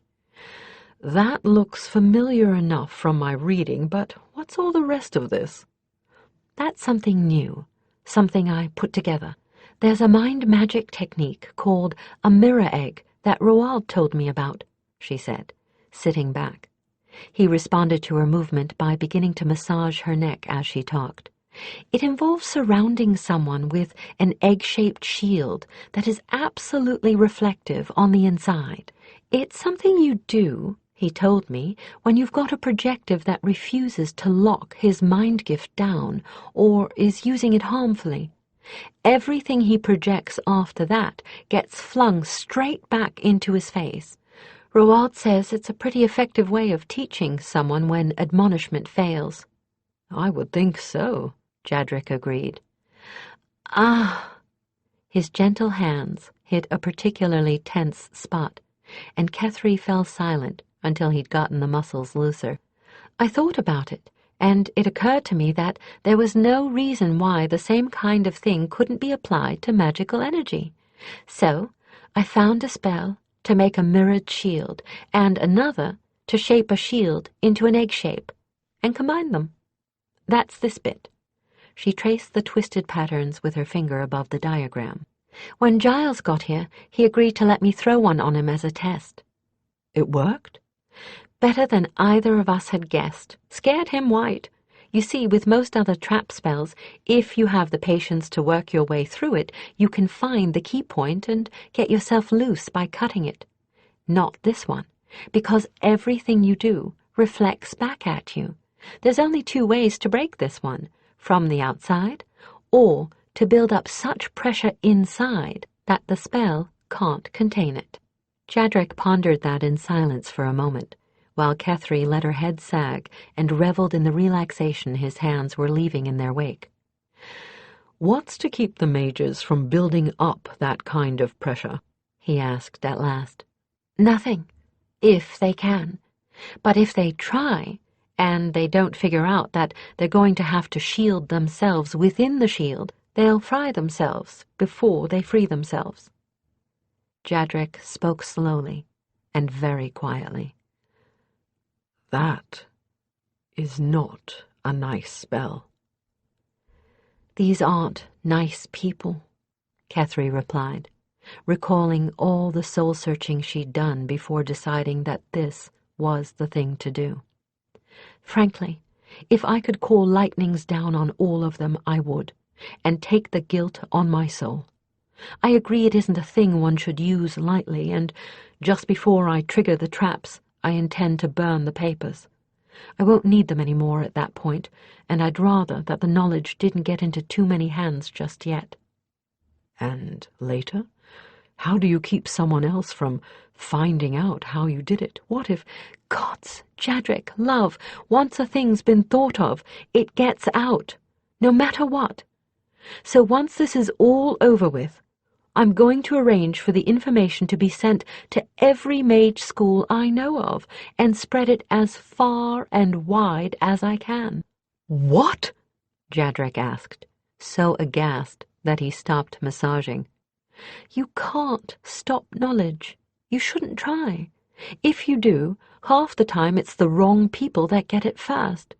So I'm doing the best thing you can do with something like this, making sure everybody knows about it.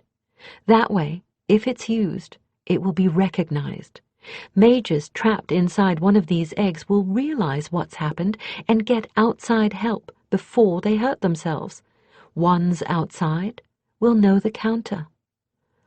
Oh, he said, resuming what he'd broken off. There was silence for a while as he plainly pondered what she'd said. One more thing to love about him. He doesn't always agree with me, but he hears me out, and he thinks about what I've said before making up his own mind. Huh, he said, when she'd begun to drowse a little under his gentle ministrations. I guess you're right. If you can't guarantee that something harmful stays out of the wrong hands, and I can't, there's no way, then see that all the right hands get it. And that they get the antidote. I don't know that this is all that moral, Jadrek. I only know that the alternative, taking the chance that someone like Zaris figures out what I did first, is less moral. She sighed. I never thought that becoming an adept would bring all these moral predicaments with it. He kissed the top of her head. Keth, power brings with it the need to make moral judgments. History proves that. You have no choice but to make those decisions. She sighed again and reached up to lay one of her hands across his, where it rested on her shoulder. I just hope that I always have someone around to keep reminding me when something I'm thinking about doing isn't nice. I may still do it, but I'd better have good reasons for doing so. He squeezed her shoulder gently. Don't worry. As long as I'm around, you will. That's what I'd hoped you'd say, she thought to herself, closing her eyes and leaning back. That is exactly what I hoped you'd say. Chapter 12. Tarma. Tarma looked up from the maps spread before her to see Jadrek nudging his way into the knot of fighters she was tutoring. She'd had ample time to learn every twist and turn of the maze within the palace, and she was endeavoring to make sure every person of the secret army knew every corridor and storeroom before the planned coup. She felt a twinge of excitement when she saw that Jadrek's expression was at once tense and anticipatory. She excused herself and turned her pupils over to Jody. "What is it?" she asked him quietly, not wanting to raise hopes that might be dashed in the next moment. "You look like you've swallowed a live fish and you're not certain if you're enjoying the experience." He raised an eyebrow. You aren't far wrong. That's about how my stomach is feeling. Stefan's in Petrus. "Warriors, oath!" She bared her teeth in a feral grin as those nearby glanced at her in startlement. Although they had been planning for this very moment, suddenly she felt rather as though the fish was wriggling about in her stomach. When? How long ago did you make contact? Where is he now? About 3 candle marks ago, and he's with Keth at the inn. It seemed the safest place for him. All right, this is it. He's here. We're ready. Let me get Suin and Iken, and I'll meet you at Kethry's. She turned on her heel and began making her way across the crowded, dimly lit ballroom. She kept sight of Jadrik as he slipped back out the door, and she noticed that he was slump-shouldered and limping slightly. Poor devil. He looks like warmed over death. All this is giving me energy, but it's sapping his. Keth, too. Talk all day, plot all night, spellcast when you aren't plotting. Chase one another around the bedroom when you aren't spellcasting. Worrell broke into her thoughts. Still at it, are they? Tarma thought at him. Well, if the liaison has survived this much stress for this long, Keth's right about him being the one. Good. I'd welcome Jadrik as clan brother with no reservations. He's the closest thing I've seen since Keth to a Shinain. And he has more sense than both of you put together. You know he still thinks you don't know about the love affair? Worrell chuckled. Keth hasn't enlightened him. I can't read her as easily as I can him, what with all her mage shields, so I don't know why she hasn't told him that you knew about it from the first. She might assume he knows you know, or she might be waiting to see how he handles the situation. I suspect the latter, given Keth's devious mind. If anyone would know about Jadrik's condition, you would. You're practically in his pocket most of the day. He was limping. How's he doing physically? Extremely well. His bones only bother him when he's very tired, like tonight, or very chilled. Need knows how Kethry worries about him, so Need takes very good care of him. Good enough to make the palace assault with us? We need his knowledge. I would judge so. He'll have every fighter of the Hawks watching out for him, after all. Aye. He'll probably come out better than the rest of us will. Well, back to business. She had reached Suin and Iken by the end of that mental conversation, which had all taken place in the space of a few heartbeats. They looked up at her approach, and knowing her as well as they did, she reckoned they would have no trouble reading the news in her eyes. Time, is it? Suin straightened and rolled up the map they'd been working with. She nodded. He's here. No need to say who he was, not when all they lacked for the past several days to put the plan into motion had been Stephenson's physical presence. Keth's room. Ready? Both nodded. Iken signaled Justin, who came to take his place. Suin did the same with the scout Mala. Within moments, the three of them, darkly cloaked and moving like shadows through the ill-lit streets, were on their way to Kethry's room. Worrell, as always, told the others of their approach. Kethry was at the door before they set foot on the staircase, and held it open just enough that they could slip inside. Jadrik was already there, seated at the table. Beside him, looking somehow far more princely than Tarma had remembered, was Stephenson. It was Stephenson the ruler who rose to greet them, to clasp the hands and shoulders of both Iken and Suin with that same ease and frank equality Idra had always shown, and thank them for their presence and help with a sincerity that none of them doubted. The meeting was, in some ways, rather unnerving for Suin and Iken. Tarma knew how much like his sister Stephenson looked, but the others hadn't been warned. And in the soft light from their candles, the resemblance was even stronger. Tarma could almost hear their thoughts. Shock, a touch of chill at the back of the neck. Then they shook themselves into sense. Kethry gestured, bringing 3 more chairs into abrupt existence as Jadrik unrolled the first of a series of maps on the table. All 6 of them seated themselves almost simultaneously. Stephenson cleared his throat, and the odd note in the sound caught Tarma's attention, and by the way the other 2 looked up at him in startlement, Suin's and Iken's as well. Jadrik has kept me appraised of what's been going on, he said, with a kind of awkward hesitation that he had not displayed before. "So I know the reason all you Sunhawks are here. I don't deal well with emotion. It's hard for me to say things that I feel, but I just want you to know that I understand. I have half a dozen reasons for wanting to roast Char over a slow fire, and that one is at the top of the list.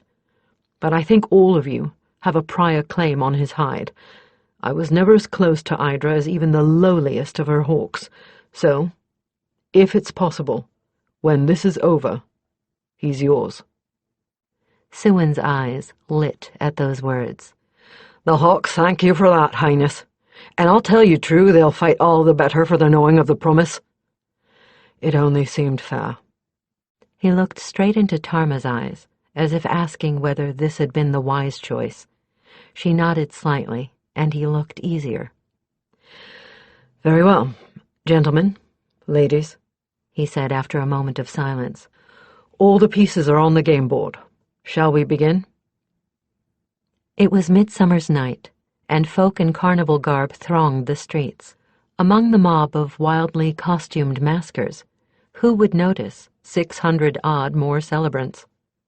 Who would notice masks on a night of masking? Who would note 600-odd sets of phony weaponry among so many thousand tawdry pieces of junk like them? Who would take alarm from another merchant or peasant playing at warrior? Except that beneath the cheap gilding and pasted-on glass jewels, beneath the paper and the tinsel, the arms and armor of this lot was very real. This was the night of all nights that the rebels had hoped to be able to use, in part because of the ability to move freely, and in part because of one aspect in particular of the Midsummer's Night celebrations of Rethwellan.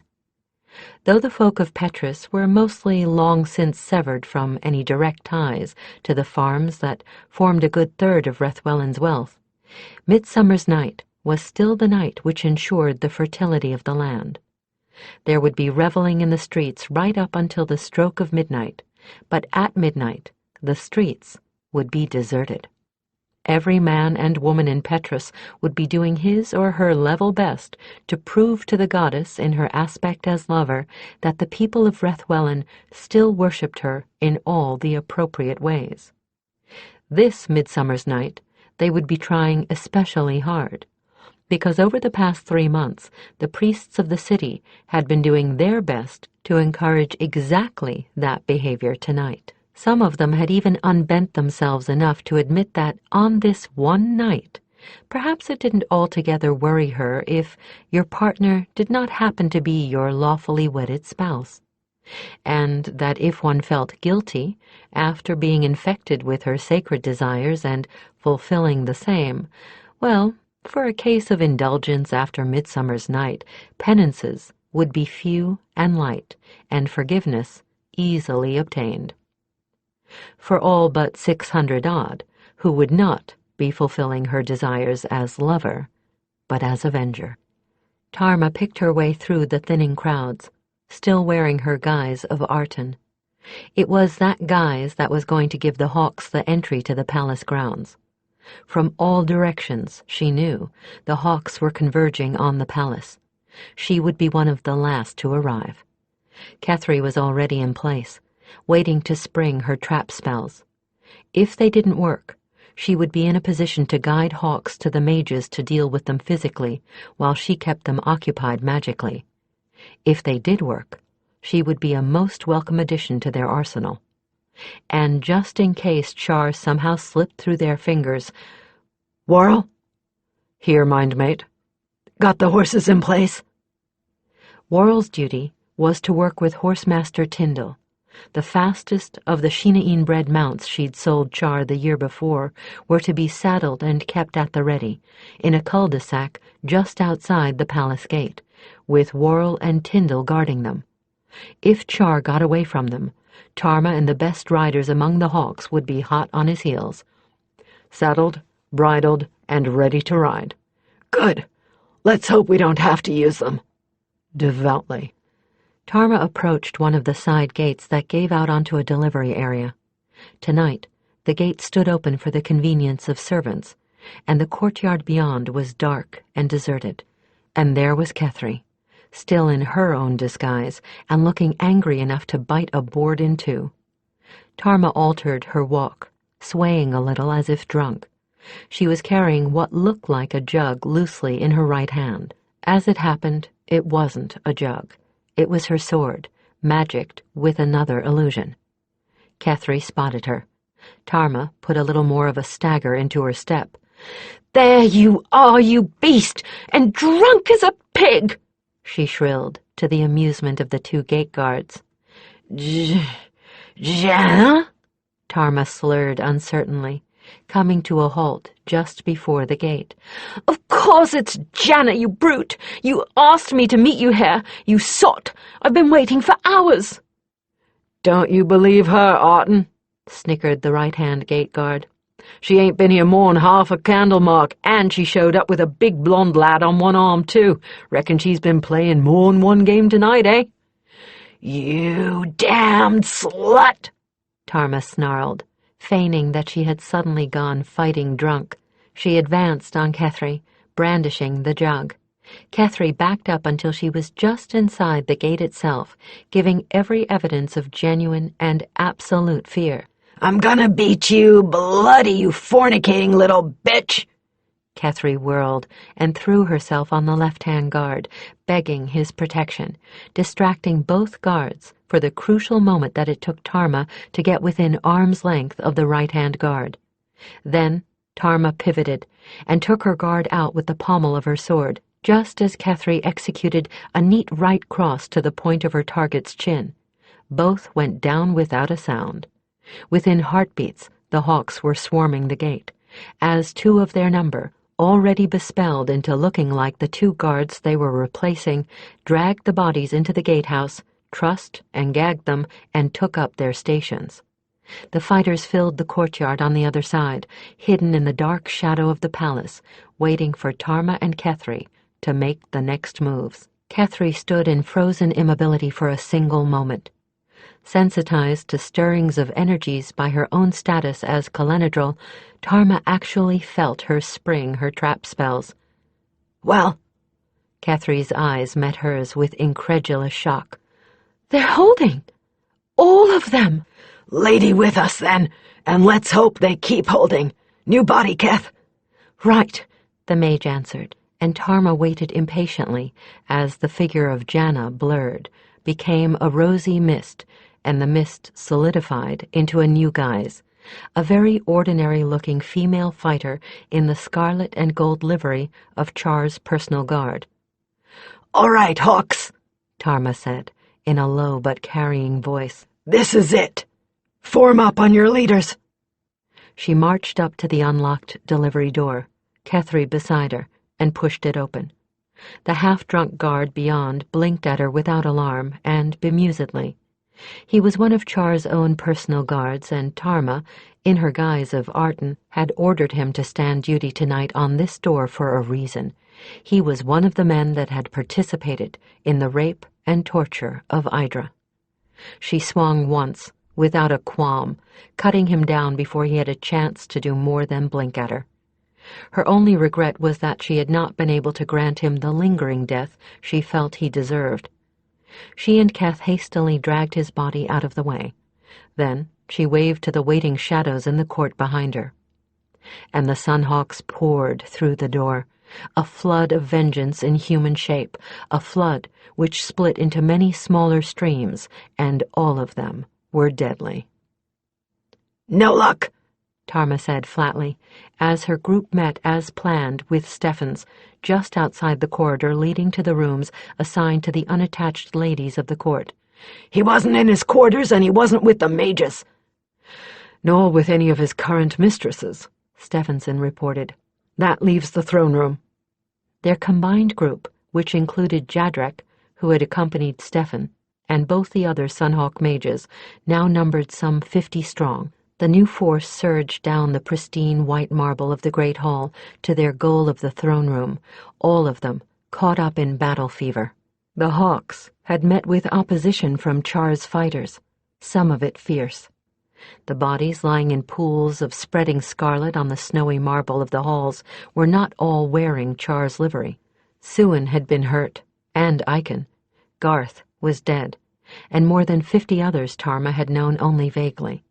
But the Hawks had triumphed, even in the pitched battle with the seasoned troopers of Char's army, and all but a handful of those who had murdered their captain were now making their atonements to her in person. But among that handful, and the only one as yet uncaught, was Rashar. Those in the lead shouted as they reached their goal, the great bronze double doors of the throne room, first in triumph and then in anger as they attempted to force those doors open.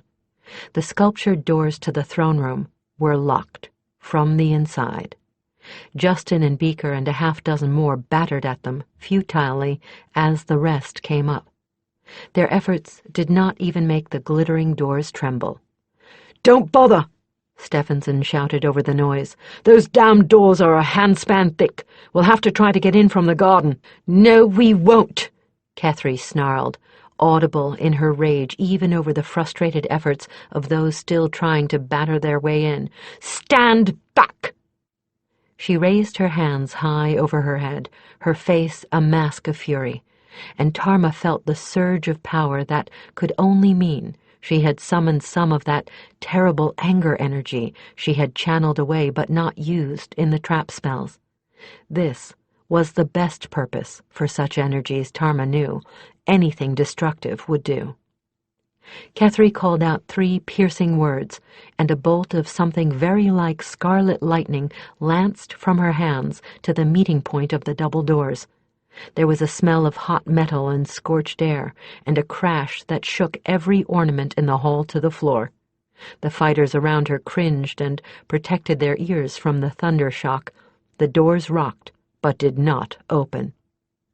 "Fight it down, girl," Tarma cautioned her, and Kethry visibly wrestled her own temper into control. If she lost to it, she had warned Tarma, she would be prey to the stored anger. Kethry closed her eyes, took 3 deep breaths, then faced the obstacle again. "Oh, no," she told the doors and the spell that was on them. "You won't stop me that easily." Again she called the lightning, and a 3rd time, and on the 4th the doors burst off their hinges and fell inward with a crash that shook the floor, cracked the marble of the walls of the great hall, and rained debris down on all their heads from the ceiling, none of which they particularly noticed as they stormed into the throne room to find it empty. Jadric cursed, with a command of invective that astounded Kethry, and pointed to where a scarlet and gold tapestry behind the throne flapped in a current of air. "The tunnel! It was walled off years ago. Figures that the little bastard would have it opened up," Stephen spat. "Think, man, where does it come out?" Jadric closed his eyes and clenched both hands at his temples as Kethry tried to will confidence and calm into him. "If the records I studied are right, and I remember them right," he said finally, "it exits in the old temple of Ursa, outside the city walls." Tarma and her chosen riders had already spun around and were sprinting for the door, and Kethry was right behind them. Because she had already laid most of the spell on them, it was child's play to invoke the guises she'd set for just this eventuality, even while pelting down the hall as fast as her legs could carry her. They were exceedingly simple illusions anyway, not faces, but livery. The scarlet and gold livery of Char's personal guards, exactly as the guise she wore was garbed. They didn't have far to run, and Hawks now held the main gate and had forced it open, so there was nothing to bar the path to their allies. As they pounded into the torchlit court behind the main gate, a dozen Shinaeen-bred horses, driven by Worrell and led by Tyndall, galloped past that portal. Their iron-shod hooves drew sparks from the stones of the paving, and they tossed their heads as they ran, plainly fresh and eager for an all-out run, which was exactly what they were going to get.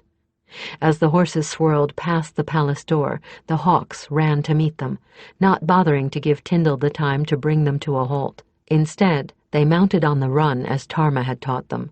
Even Kethry, the worst rider of all, managed somehow, grabbing pommel and cantle and getting herself in the saddle of the still cantering gelding she'd singled out without really thinking about what she was doing.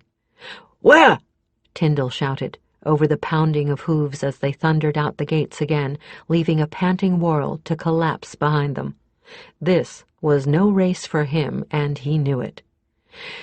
"Temple of Ursa!" Tarma yelled in reply, and Tyndall cut off anything else she was about to say with a wave of his hand. "I know a quicker way," he bellowed. He urged his gray into the fore, and led them in a mad stampede down crazy, twisting alleys Kethry had never seen before, a good half of which were just packed dirt. Festival gewgaws and dying flowers were pounded to powder as they careened through. Once a tiny hawker's cart, thankfully unattended, was knocked over and kicked aside, reduced to splinters as it hit a wall. Kethry's nose was filled with the stench of back-alley middens and trampled garbage. She was splashed with stale water and other liquids best left nameless. Her eyes were dazzled by sudden torchlight that alternated with the abyssal dark valleys between buildings. She got only vague impressions of walls flying past, half-seen openings as they dashed by cross streets, and the pounding of hooves surrounding her throbbed like the pounding of the power at her fingertips. Then, a startled shout, a wall that loomed high against the stars, and an invisible wall of cooler air and absolute blackness that they plunged through, still, without a pause. Then they were outside the city walls, continuing the insane gallop along the road that led to a handful of old, mostly deserted temples, and beyond that, to Heilmarsh. The moon was full. It was nearly as bright as day, without a single cloud to obscure the light. The fields and trees before them were washed with silver, and the horses, able now to see where they were going, increased their pace. Kethry urged her beast up to the front of the herd, until she rode just behind Tarma and Tyndall. She gripped her horse with aching knees and tried to see up the road. The temple couldn't be far, not if it was to be reached by a tunnel.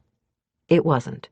The white marble of a building that could only be the temple in question stood out clearly against the dark shadows of the trees behind it. At this pace, hardly more than a breath or two away. Just as they came within shouting distance of the temple, moonlight reflecting from a cloud of dust on the road ahead of them told them without words that Char had already started the next stage of his flight. This road led almost directly to Heilmarsh, Kethry knew. He was heading for his little stronghold, or perhaps the mazes of the marsh. There would be no pulling him out of there. But Heilmarsh was hours away, and that dust cloud a few furlongs at most. And their horses were Shinaeen, not much exhausted by the race they'd run so far, scarcely sweating, and still on their first wind. The little party ahead of them knew they were coming, though. They had to. They had to hear the rolling thunder of 24 pairs of hooves. They also had to know there was no escaping. But the hawks didn't want a pitched battle if they could help it. The dust was settling, which meant the quarry had turned at bay. Kethry saw Tarma give the signal to pull up as they came within sight of Char and his men. The knot of fighters ahead of them huddled together on the moon-drenched road, swords glinting silver as they held them at ready. Kethry and the rest of the hawks obeyed their leader and slowed their horses to a walk. The king's party numbered almost 40, putting the hawks at a 2-to-1 disadvantage if they fought. Tarma's contingency plan, as Kethry knew, called for no such fight. That was the reason for the magical disguises. "Majesty!" Tarma called, knowing Char would see the Arton he trusted. "Your brother stormed and taken the palace. He's holding the city against you. I got what men I could and tried to guess which way you'd be heading." Rashar dug his spurs into his gelding's sides and rode straight to his faithful retainer. "Arton!" he cried, panic straining his voice. "Hellfire, I heard you'd gone down at the gates. I have never been so glad to see anybody in my life." As he pulled up beside Tarma, Kethry could see his skin was pale and he was sweating, and his eyes were hardly more than black holes in his head. "Rein in, Majesty. I've got you some help. Here." She called up at the mixed group of guards and common soldiers still milling about uncertainly up ahead. "You lot, get back to the temple. Split yourselves up, I don't much care how. Half of you head back down to hold the road for as long as you can. The rest of you, lay a false trail off to Lasleric. Come on, move it out. We haven't got all night." There hadn't been a single officer among them, and the mixed contingent was obviously only too happy to find someone willing to issue orders that made sense, unlike the frantic babbling of their king. They obeyed Tarma without a murmur, sending their nervous beasts around a clot of hawks blocking the road. Within moments, they were out of sight, returning back toward the temple and beyond. Tarma waited until they were completely out of sight before giving Kethry a significant look. Kethry nodded and dropped the spell of illusion she'd been holding on their company. Char stared, his jaw sagging, as what appeared to be his guard was revealed as something else entirely. Then he paled, his face going whiter than the moonlight as he recognized Tyndall, Tarma, and Kethry. "What?" He started to stutter, then drew himself up and took on a kind of nervous dignity. "Just what is this supposed to mean? Who are you? What do you want?" "You probably haven't heard of us before, Your Majesty," Tarma drawled, as two of the hawks closed in on the king from the rear, coming up on either side. "We're just a common mercenary troop. We go by the name of Idra's Sunhawks." When she spoke the name, he choked and roweled his horse savagely. Too late. The hawks were already within grabbing distance of his reins. He tried to throw himself to the ground, but other hands caught him and held him in his saddle until he could be tied there. "Should take us about 3 candle marks to get him back," Tyndall began. A growl from the ranked fighters behind Tarma interrupted him, and he stopped, looking startled. "Stefan promised him to us, my friend," Tarma said quietly. "He goes back only when we're finished with him." "But—" "We called the oath-breaking on him," Kethry pointed out. "He's ours by the code, no matter how you look at it." Tyndall looked from face to stubbornly set face and shrugged. "Well, what do we do with him?" "Huh? Hadn't thought that far," Tarma began. "I had," Kethry said firmly. There was still a vast reservoir of anger energy for her to draw on, and while the coercion of innocent spirits was strictly forbidden a White Wind sorceress, the opening of the gates of the other world to a ghost that had a debt to collect was not. And Idra, most certainly, had a long, bitter debt owed to her. "We called oath-breaking on him. That's a spell, partner. I do believe we ought to see that spell completed." Tarma looked at her askance. So did the rest of the hawks. Char, gagged, made choking sounds. "How do you propose to do that? And just what does it mean to see it completed?" Kethry shifted in her saddle, keeping Char under the tail of her eye. "It only takes the priestess and the mage to complete the spell, and I know how. Jadrek found the rest of it in some of the old histories.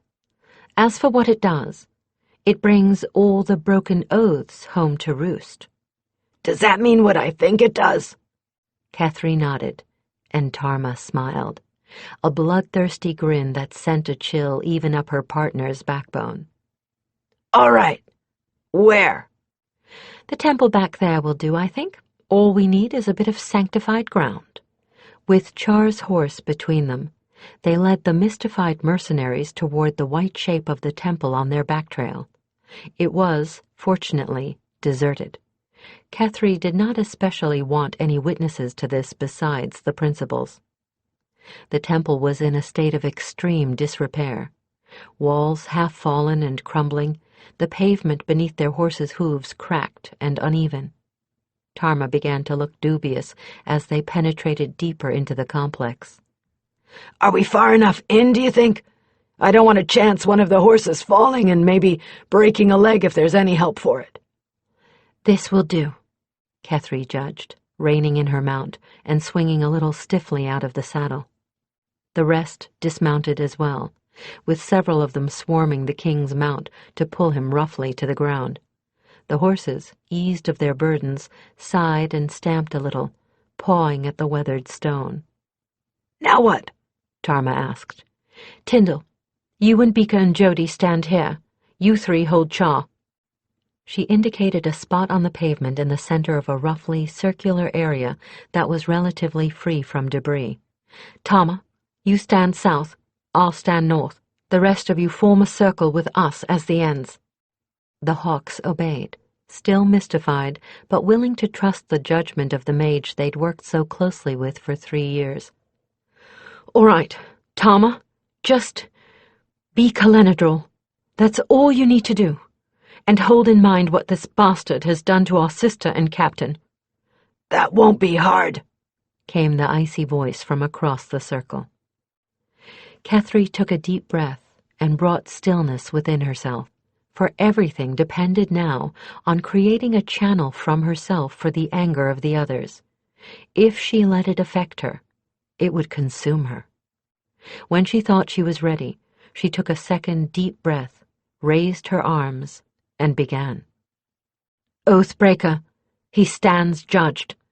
Oathbreaker to priestess, Oathbreaker to mage, Oathbreaker to true man of his people. Oathbreaker, we found him. Oathbreaker in soul, Oathbreaker in power, Oathbreaker in duty. Oathbreaker, we brought him.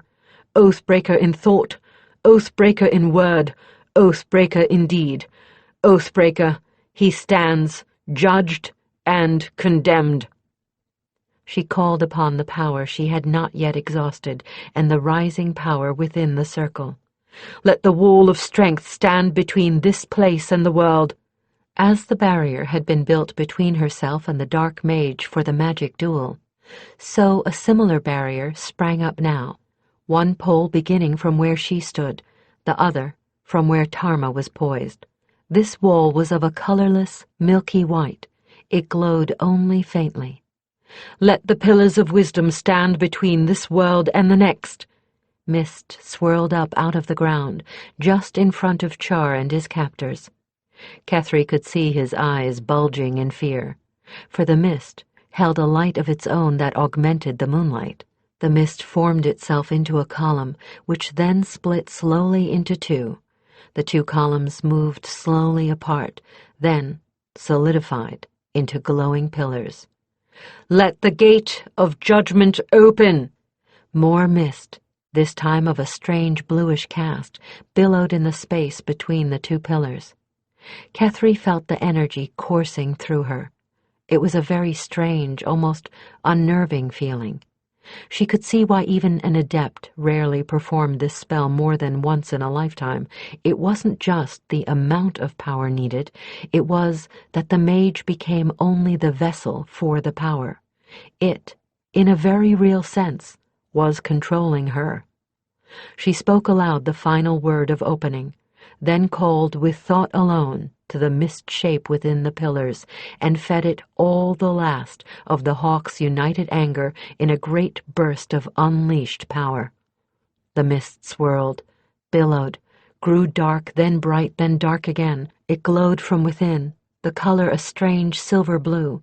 Then the mist condensed around the glow, forming a suggestion of a long road, a road under sunlight, and out of the center of the glowing cloud rode Idra. Char gave a strangled cry and fell to his knees before the rider. But for the moment, she was not looking at him. She was colorless as moonlight, and as solidly real as any of Tarma's Leshiae Calenadrol. When Kethry had decided to open the gate, she had faced this moment of seeing Idra's face with a tinge of fear, wondering what she would see there. She feared no longer. The long, lingering gazes Idra bestowed upon each of her children were warm and full of peace. This was no spirit suffering torment, but the face she turned upon her brother was full of something colder than hate and more implacable than anger. "Hello, Cha," she said, her voice echoing as from across a vast canyon. "You have a very great deal to answer for." Tarma led 24 bone-weary hawks back into Petrus that morning. They made no attempt to conceal themselves, and word that they were coming and word of what they carried preceded them. The streets of Petrus cleared before their horses ever set hoof upon them, and they rode through a town that might well have been emptied by some mysterious plague. But eyes were watching them behind closed curtains and sealed shutters, eyes that they could feel on the backs of their necks. There was fear echoing along with the sounds of hoofbeats along those streets, fear of what the hawks had done, fear of what else they might do. By the time they rode in through the gates of the palace, a nervous crowd had assembled in the court, and Stephenson was waiting on the stairs. The hawks pulled up in a semicircle before the new king, still silent but for the sound of their horses' hooves. As the last of the horses moved into place, the last whisper coming from the crowd died, leaving only frightened, ponderous silence, a silence that could almost be weighed and measured. There was a blood-stained bundle lashed on the back of Rashar's horse, a bundle that Tyndall and Tarma removed, carried to the new king's feet, and dropped there without ceremony. The folds of what had been Char's cloak fell open, revealing what the cloak contained. Stephen, though he had visibly steeled himself, turned pale. There was just about enough left of Rashar to be recognizable. "This man was sworn oathbreaker and outcast," Tarma said harshly, tonelessly. "And he was so sworn by the full rites, by a priest, a mage, and an upright man of his own people, all of whom he had wronged, all of whom had suffered irreparable loss at his hands. We claim mercenaries' justice on him, by the rights of that swearing. We executed that justice upon him. Who would deny us that right?" There was only appalled silence from the crowd. "I confirm it," Stephenson said into the silence, his voice firm and filling the courtyard. "For not only have I heard from a trusted witness the words of his own mouth, confessing that he dishonored, tortured, and slew his own sister, the Lady Idra, captain of the Sunhawks and princess of the blood, but I have had the same tale from the servants of his household that we questioned last night. Hear, then, the tale of Rashar the Oathbreaker." Tarma stood wearily through the recitation, not really hearing it, although the murmurs and gasps from the crowd behind her told her that Stephen was giving the whole story in all its grimmest details. The mood of the people was shifting to their side, moment by moment, and now that the whole thing was over, all she wanted to do was rest. The energy that had sustained her all this time was gone. "Are there any," she heard Stephenson cry at last, his voice breaking a little, "who would deny that true justice has been dispensed this day?" The thunderous no that followed his question satisfied even Tarma. "Quite a little family party," Tarma thought wryly, surveying the motley individuals draped in various postures of relaxation around the shabby, comfortable library of Stephenson's private suite. "Enjoy it while you can," Worrell laughed in her mind. "It won't be too often that you can throw cherry stones at both a king and a crown prince when they tease you." "It was only Roald, and he was asking for it." Stephenson had been officially crowned 2 days ago, and Roald had arrived as Valdemar's official representative, complete with silver coronet on his blonde head, and with a full entourage as well. The time between the night of the rebellion and the day of the coronation had been so hectic that no one had had a chance to hear the full story of the rebellion from either Tarma, Kethry, or Jadrek. So Stephenson had decreed today that he was having a secret council session, had all but kidnapped his chosen party and locked all of them away. Included in the party were himself and Mertis, and he had taken care that there was a great deal of food and drink and comfortable seats for all. And once everyone was settled in, he had demanded all the tales in their proper order. The entire council was mostly Sunhawks or ex-Hawks, Suin and Tresty, Justin and Aiken, Kyra, Beaker and Jody, Tarma herself and Kethry, of course, then the outsiders, Tyndall, Jadrek, and Roald. It had taken a long time to get through the whole story, and when Kyra had finished the last of the tales, telling in her matter-of-fact way how Idra had ridden out of the cloud of mist and moonlight, you could have heard a mouse sneeze. "What I don't understand is how you Hawks took that so calmly," Tyndall was saying. "I was as petrified as Char, I swear, but it was like she was real." "Lad," Beaker said in a kindly tone, to a man at least a decade or two his senior. "We've ridden with Idra through things you can't imagine. She stood by us through fear and flood and hellfire itself. How could we have been afraid of her? She was only dead. It's the living we fear, and rightly," Justin rumbled into the somber silence that followed Beaker's words. "And speaking of the living, you will never guess who sauntered in 2 days ago, Shineen." Tarma shook her head, baffled. She'd been spending most of her free time sleeping. "Your dear friend Leslack." "Oh, no," she choked. "Justin, if I've ever done you any favors, keep him away from me." "Leslack?" Roald said curiously. "Minstrel, isn't he? Dark hair, swarthy, thin, popular with women." "That's him," groaned Tarma, hiding her face in her hands. "What's it worth to you?" he asked, leaning forward and wearing a slyly humorous expression. "To get him packed off to Valdemar permanently?" "Choice of Talasadrine's herds," she said quickly. 3 mares and a stallion and anything but battle steeds." 4 mares and one of them sworn to be in foal." "Done, done, done," she replied, waving her hands frantically. "Stephen, old friend," Roald said, turning to the king, "is it worth an in-foal Shinain mare to force a sword-point marriage by royal decree on one moth-eaten bard?" Roald's face was sober, but his eyes danced with laughter. "For that, I'd force a sword-point marriage on Tyndall," Stephenson chuckled. "Who's the lucky lady?" "Countess Rhynie. She's actually a rather sweet old biddy, unlike her Harridan sister, who is, thank the gods, no longer with us. I'm rather fond of her, for all that she hasn't the sense of a new-hatched chick."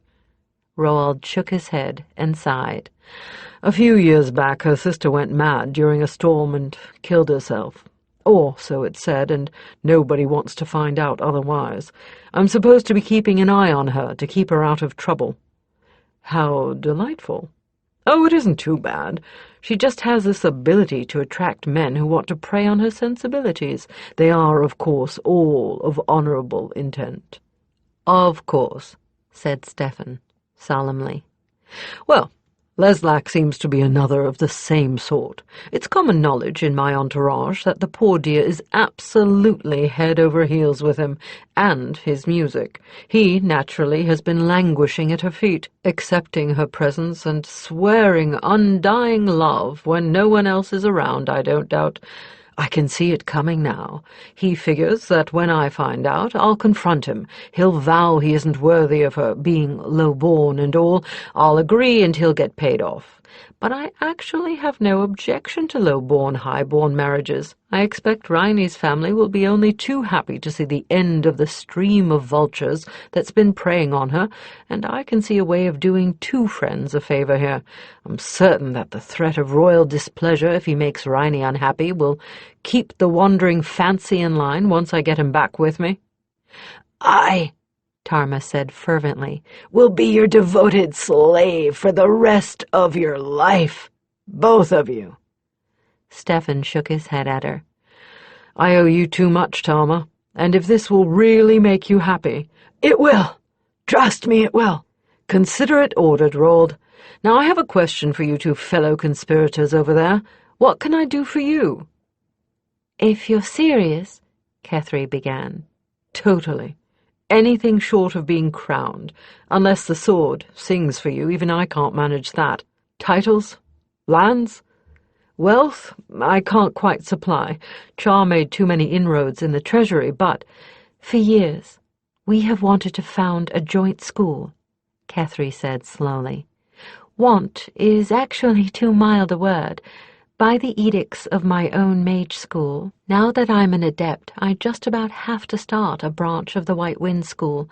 What we need, really, is a place with a big enough building to house our students and teachers and enough lands to support it. But that kind of property isn't easily come by." "Because it's usually in the hands of nobles or clergy. I'm disappointed," Stefan said with a grin. "I thought you'd want something hard. One of Char's hereditary holdings was a fine estate down in the south, near the border, a large manor house, a village of its own, and an able staff to maintain it. It is, by the by, where I was supposed to end my days in debauchery. It has an indoor riding arena attached to the stable because Char hated to ride when it rained. It has a truly amazing library. Why, it even has a professional Sal, because the original builder was a notable fighter. Is that just about what you're looking for?" Tarma felt her jaw dropping with every word until, when Stefan glanced over at her with a sly smile and a broad wink, she was unable to get her voice to work. Kethry answered for her. "Windborn gods, yes! Stefan, would you really give it to us?" "Well, since the property of traitors becomes property of the crown, and since I have some very unpleasant memories of the place, Lady Bright, I'm only too pleased that you want it. Just pay your taxes promptly, that's all I ask." Tarma tried to thank him, but her voice still wouldn't work. Kethry made up for her, leaping out of her chair and giving the king a most disrespectful hug and kiss, both of which he seemed to enjoy immensely. "Furthermore, I'll be sending my offspring of both sexes to you for training," he continued. "If nothing else, I want them to have the discipline of a good sword master, something I didn't have. Maybe that will keep them from being the kind of brat I was. This will probably scandalize my nobles." "Oh, it will, lover," Mertis laughed. "But I agree with the notion. It will do the children good." "Then my nobles will have to live with being scandalized. Now, I want the rest of you to decide what you'd like," he said when Kethry had resumed her seat but not her calm, "because I'm going to do my best by all of you.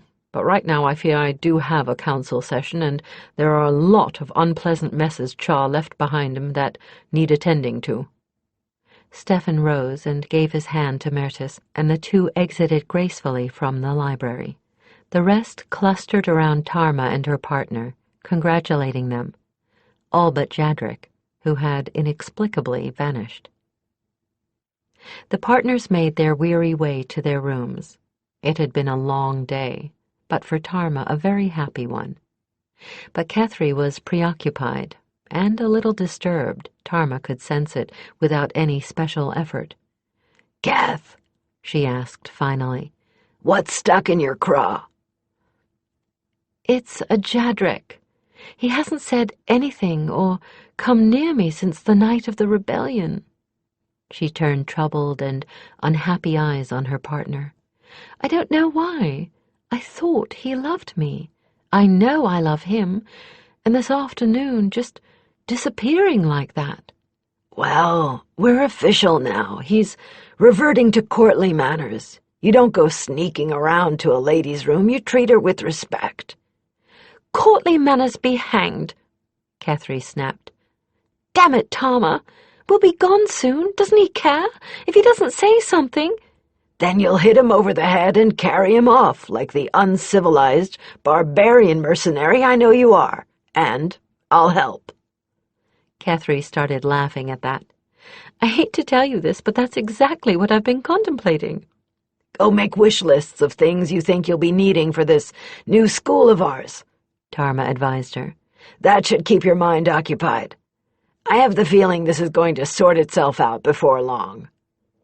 She parted company with her Shienadra at Kethry's door. They had rooms inside the royal complex now, not in the visitors' area. Stephenson was treating them as very honored guests. She knew she wasn't alone the moment she closed the door behind her. She also knew who it was, without Worrell's helpful hint of, "It's Jadric, I let him in, he wants to talk." "Tarma." "Hello, Jadric," she said calmly, lighting a candle beside the door before turning around to face him. "We haven't been seeing a lot of you. We've missed you." "I've been thinking," he said awkwardly. She crossed her arms and waited for him to continue. He straightened his back and lifted his chin. "Tarma Shayna Talisadrine," he said, with all the earnest solemnity of a high priest. "Have I your permission to pay my court to your oath sister?" She raised an eyebrow. "Can you give me a good reason why I should?" Her question wilted him. He sat down abruptly, obviously struggling for words. Tarma, I love her, I really do. I love her too much to just play with her. I want something formal binding us, something in keeping with her honor. She's lovely, you know that as well as I do, but it isn't just her exterior I care for, it's her mind.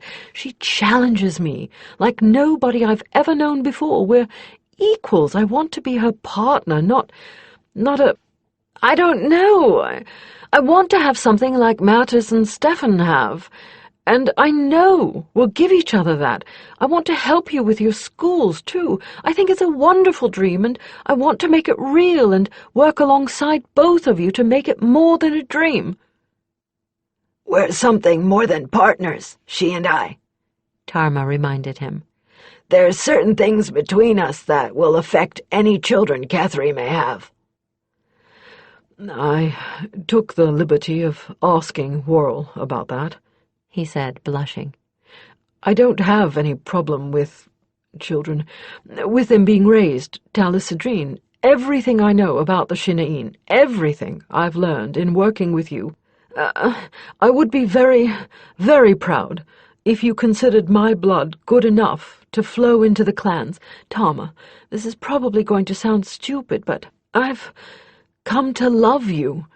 You've done so much for me, more than you guess.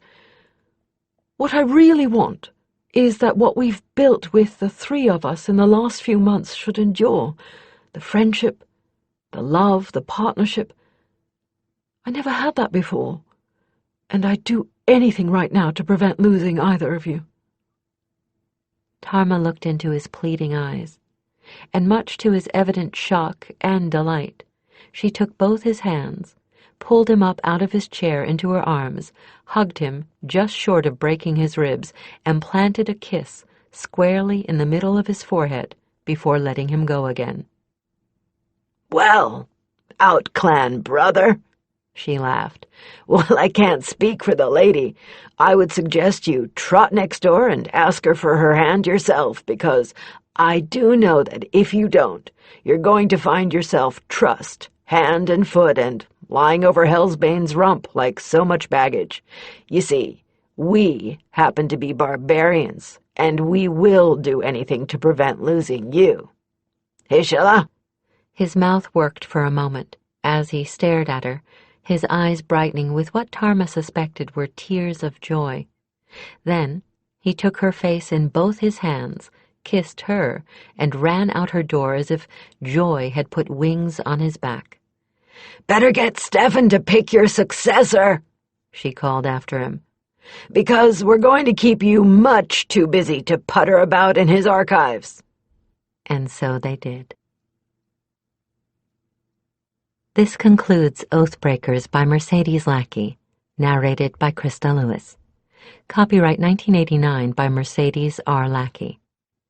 This unabridged audiobook is published by arrangement with Daw Books Incorporated and was produced in the year 2019 by Tantor Media Incorporated, a division of Recorded Books, which holds the copyright thereto. Please visit tantor.com for more information on our growing library of unabridged audiobooks.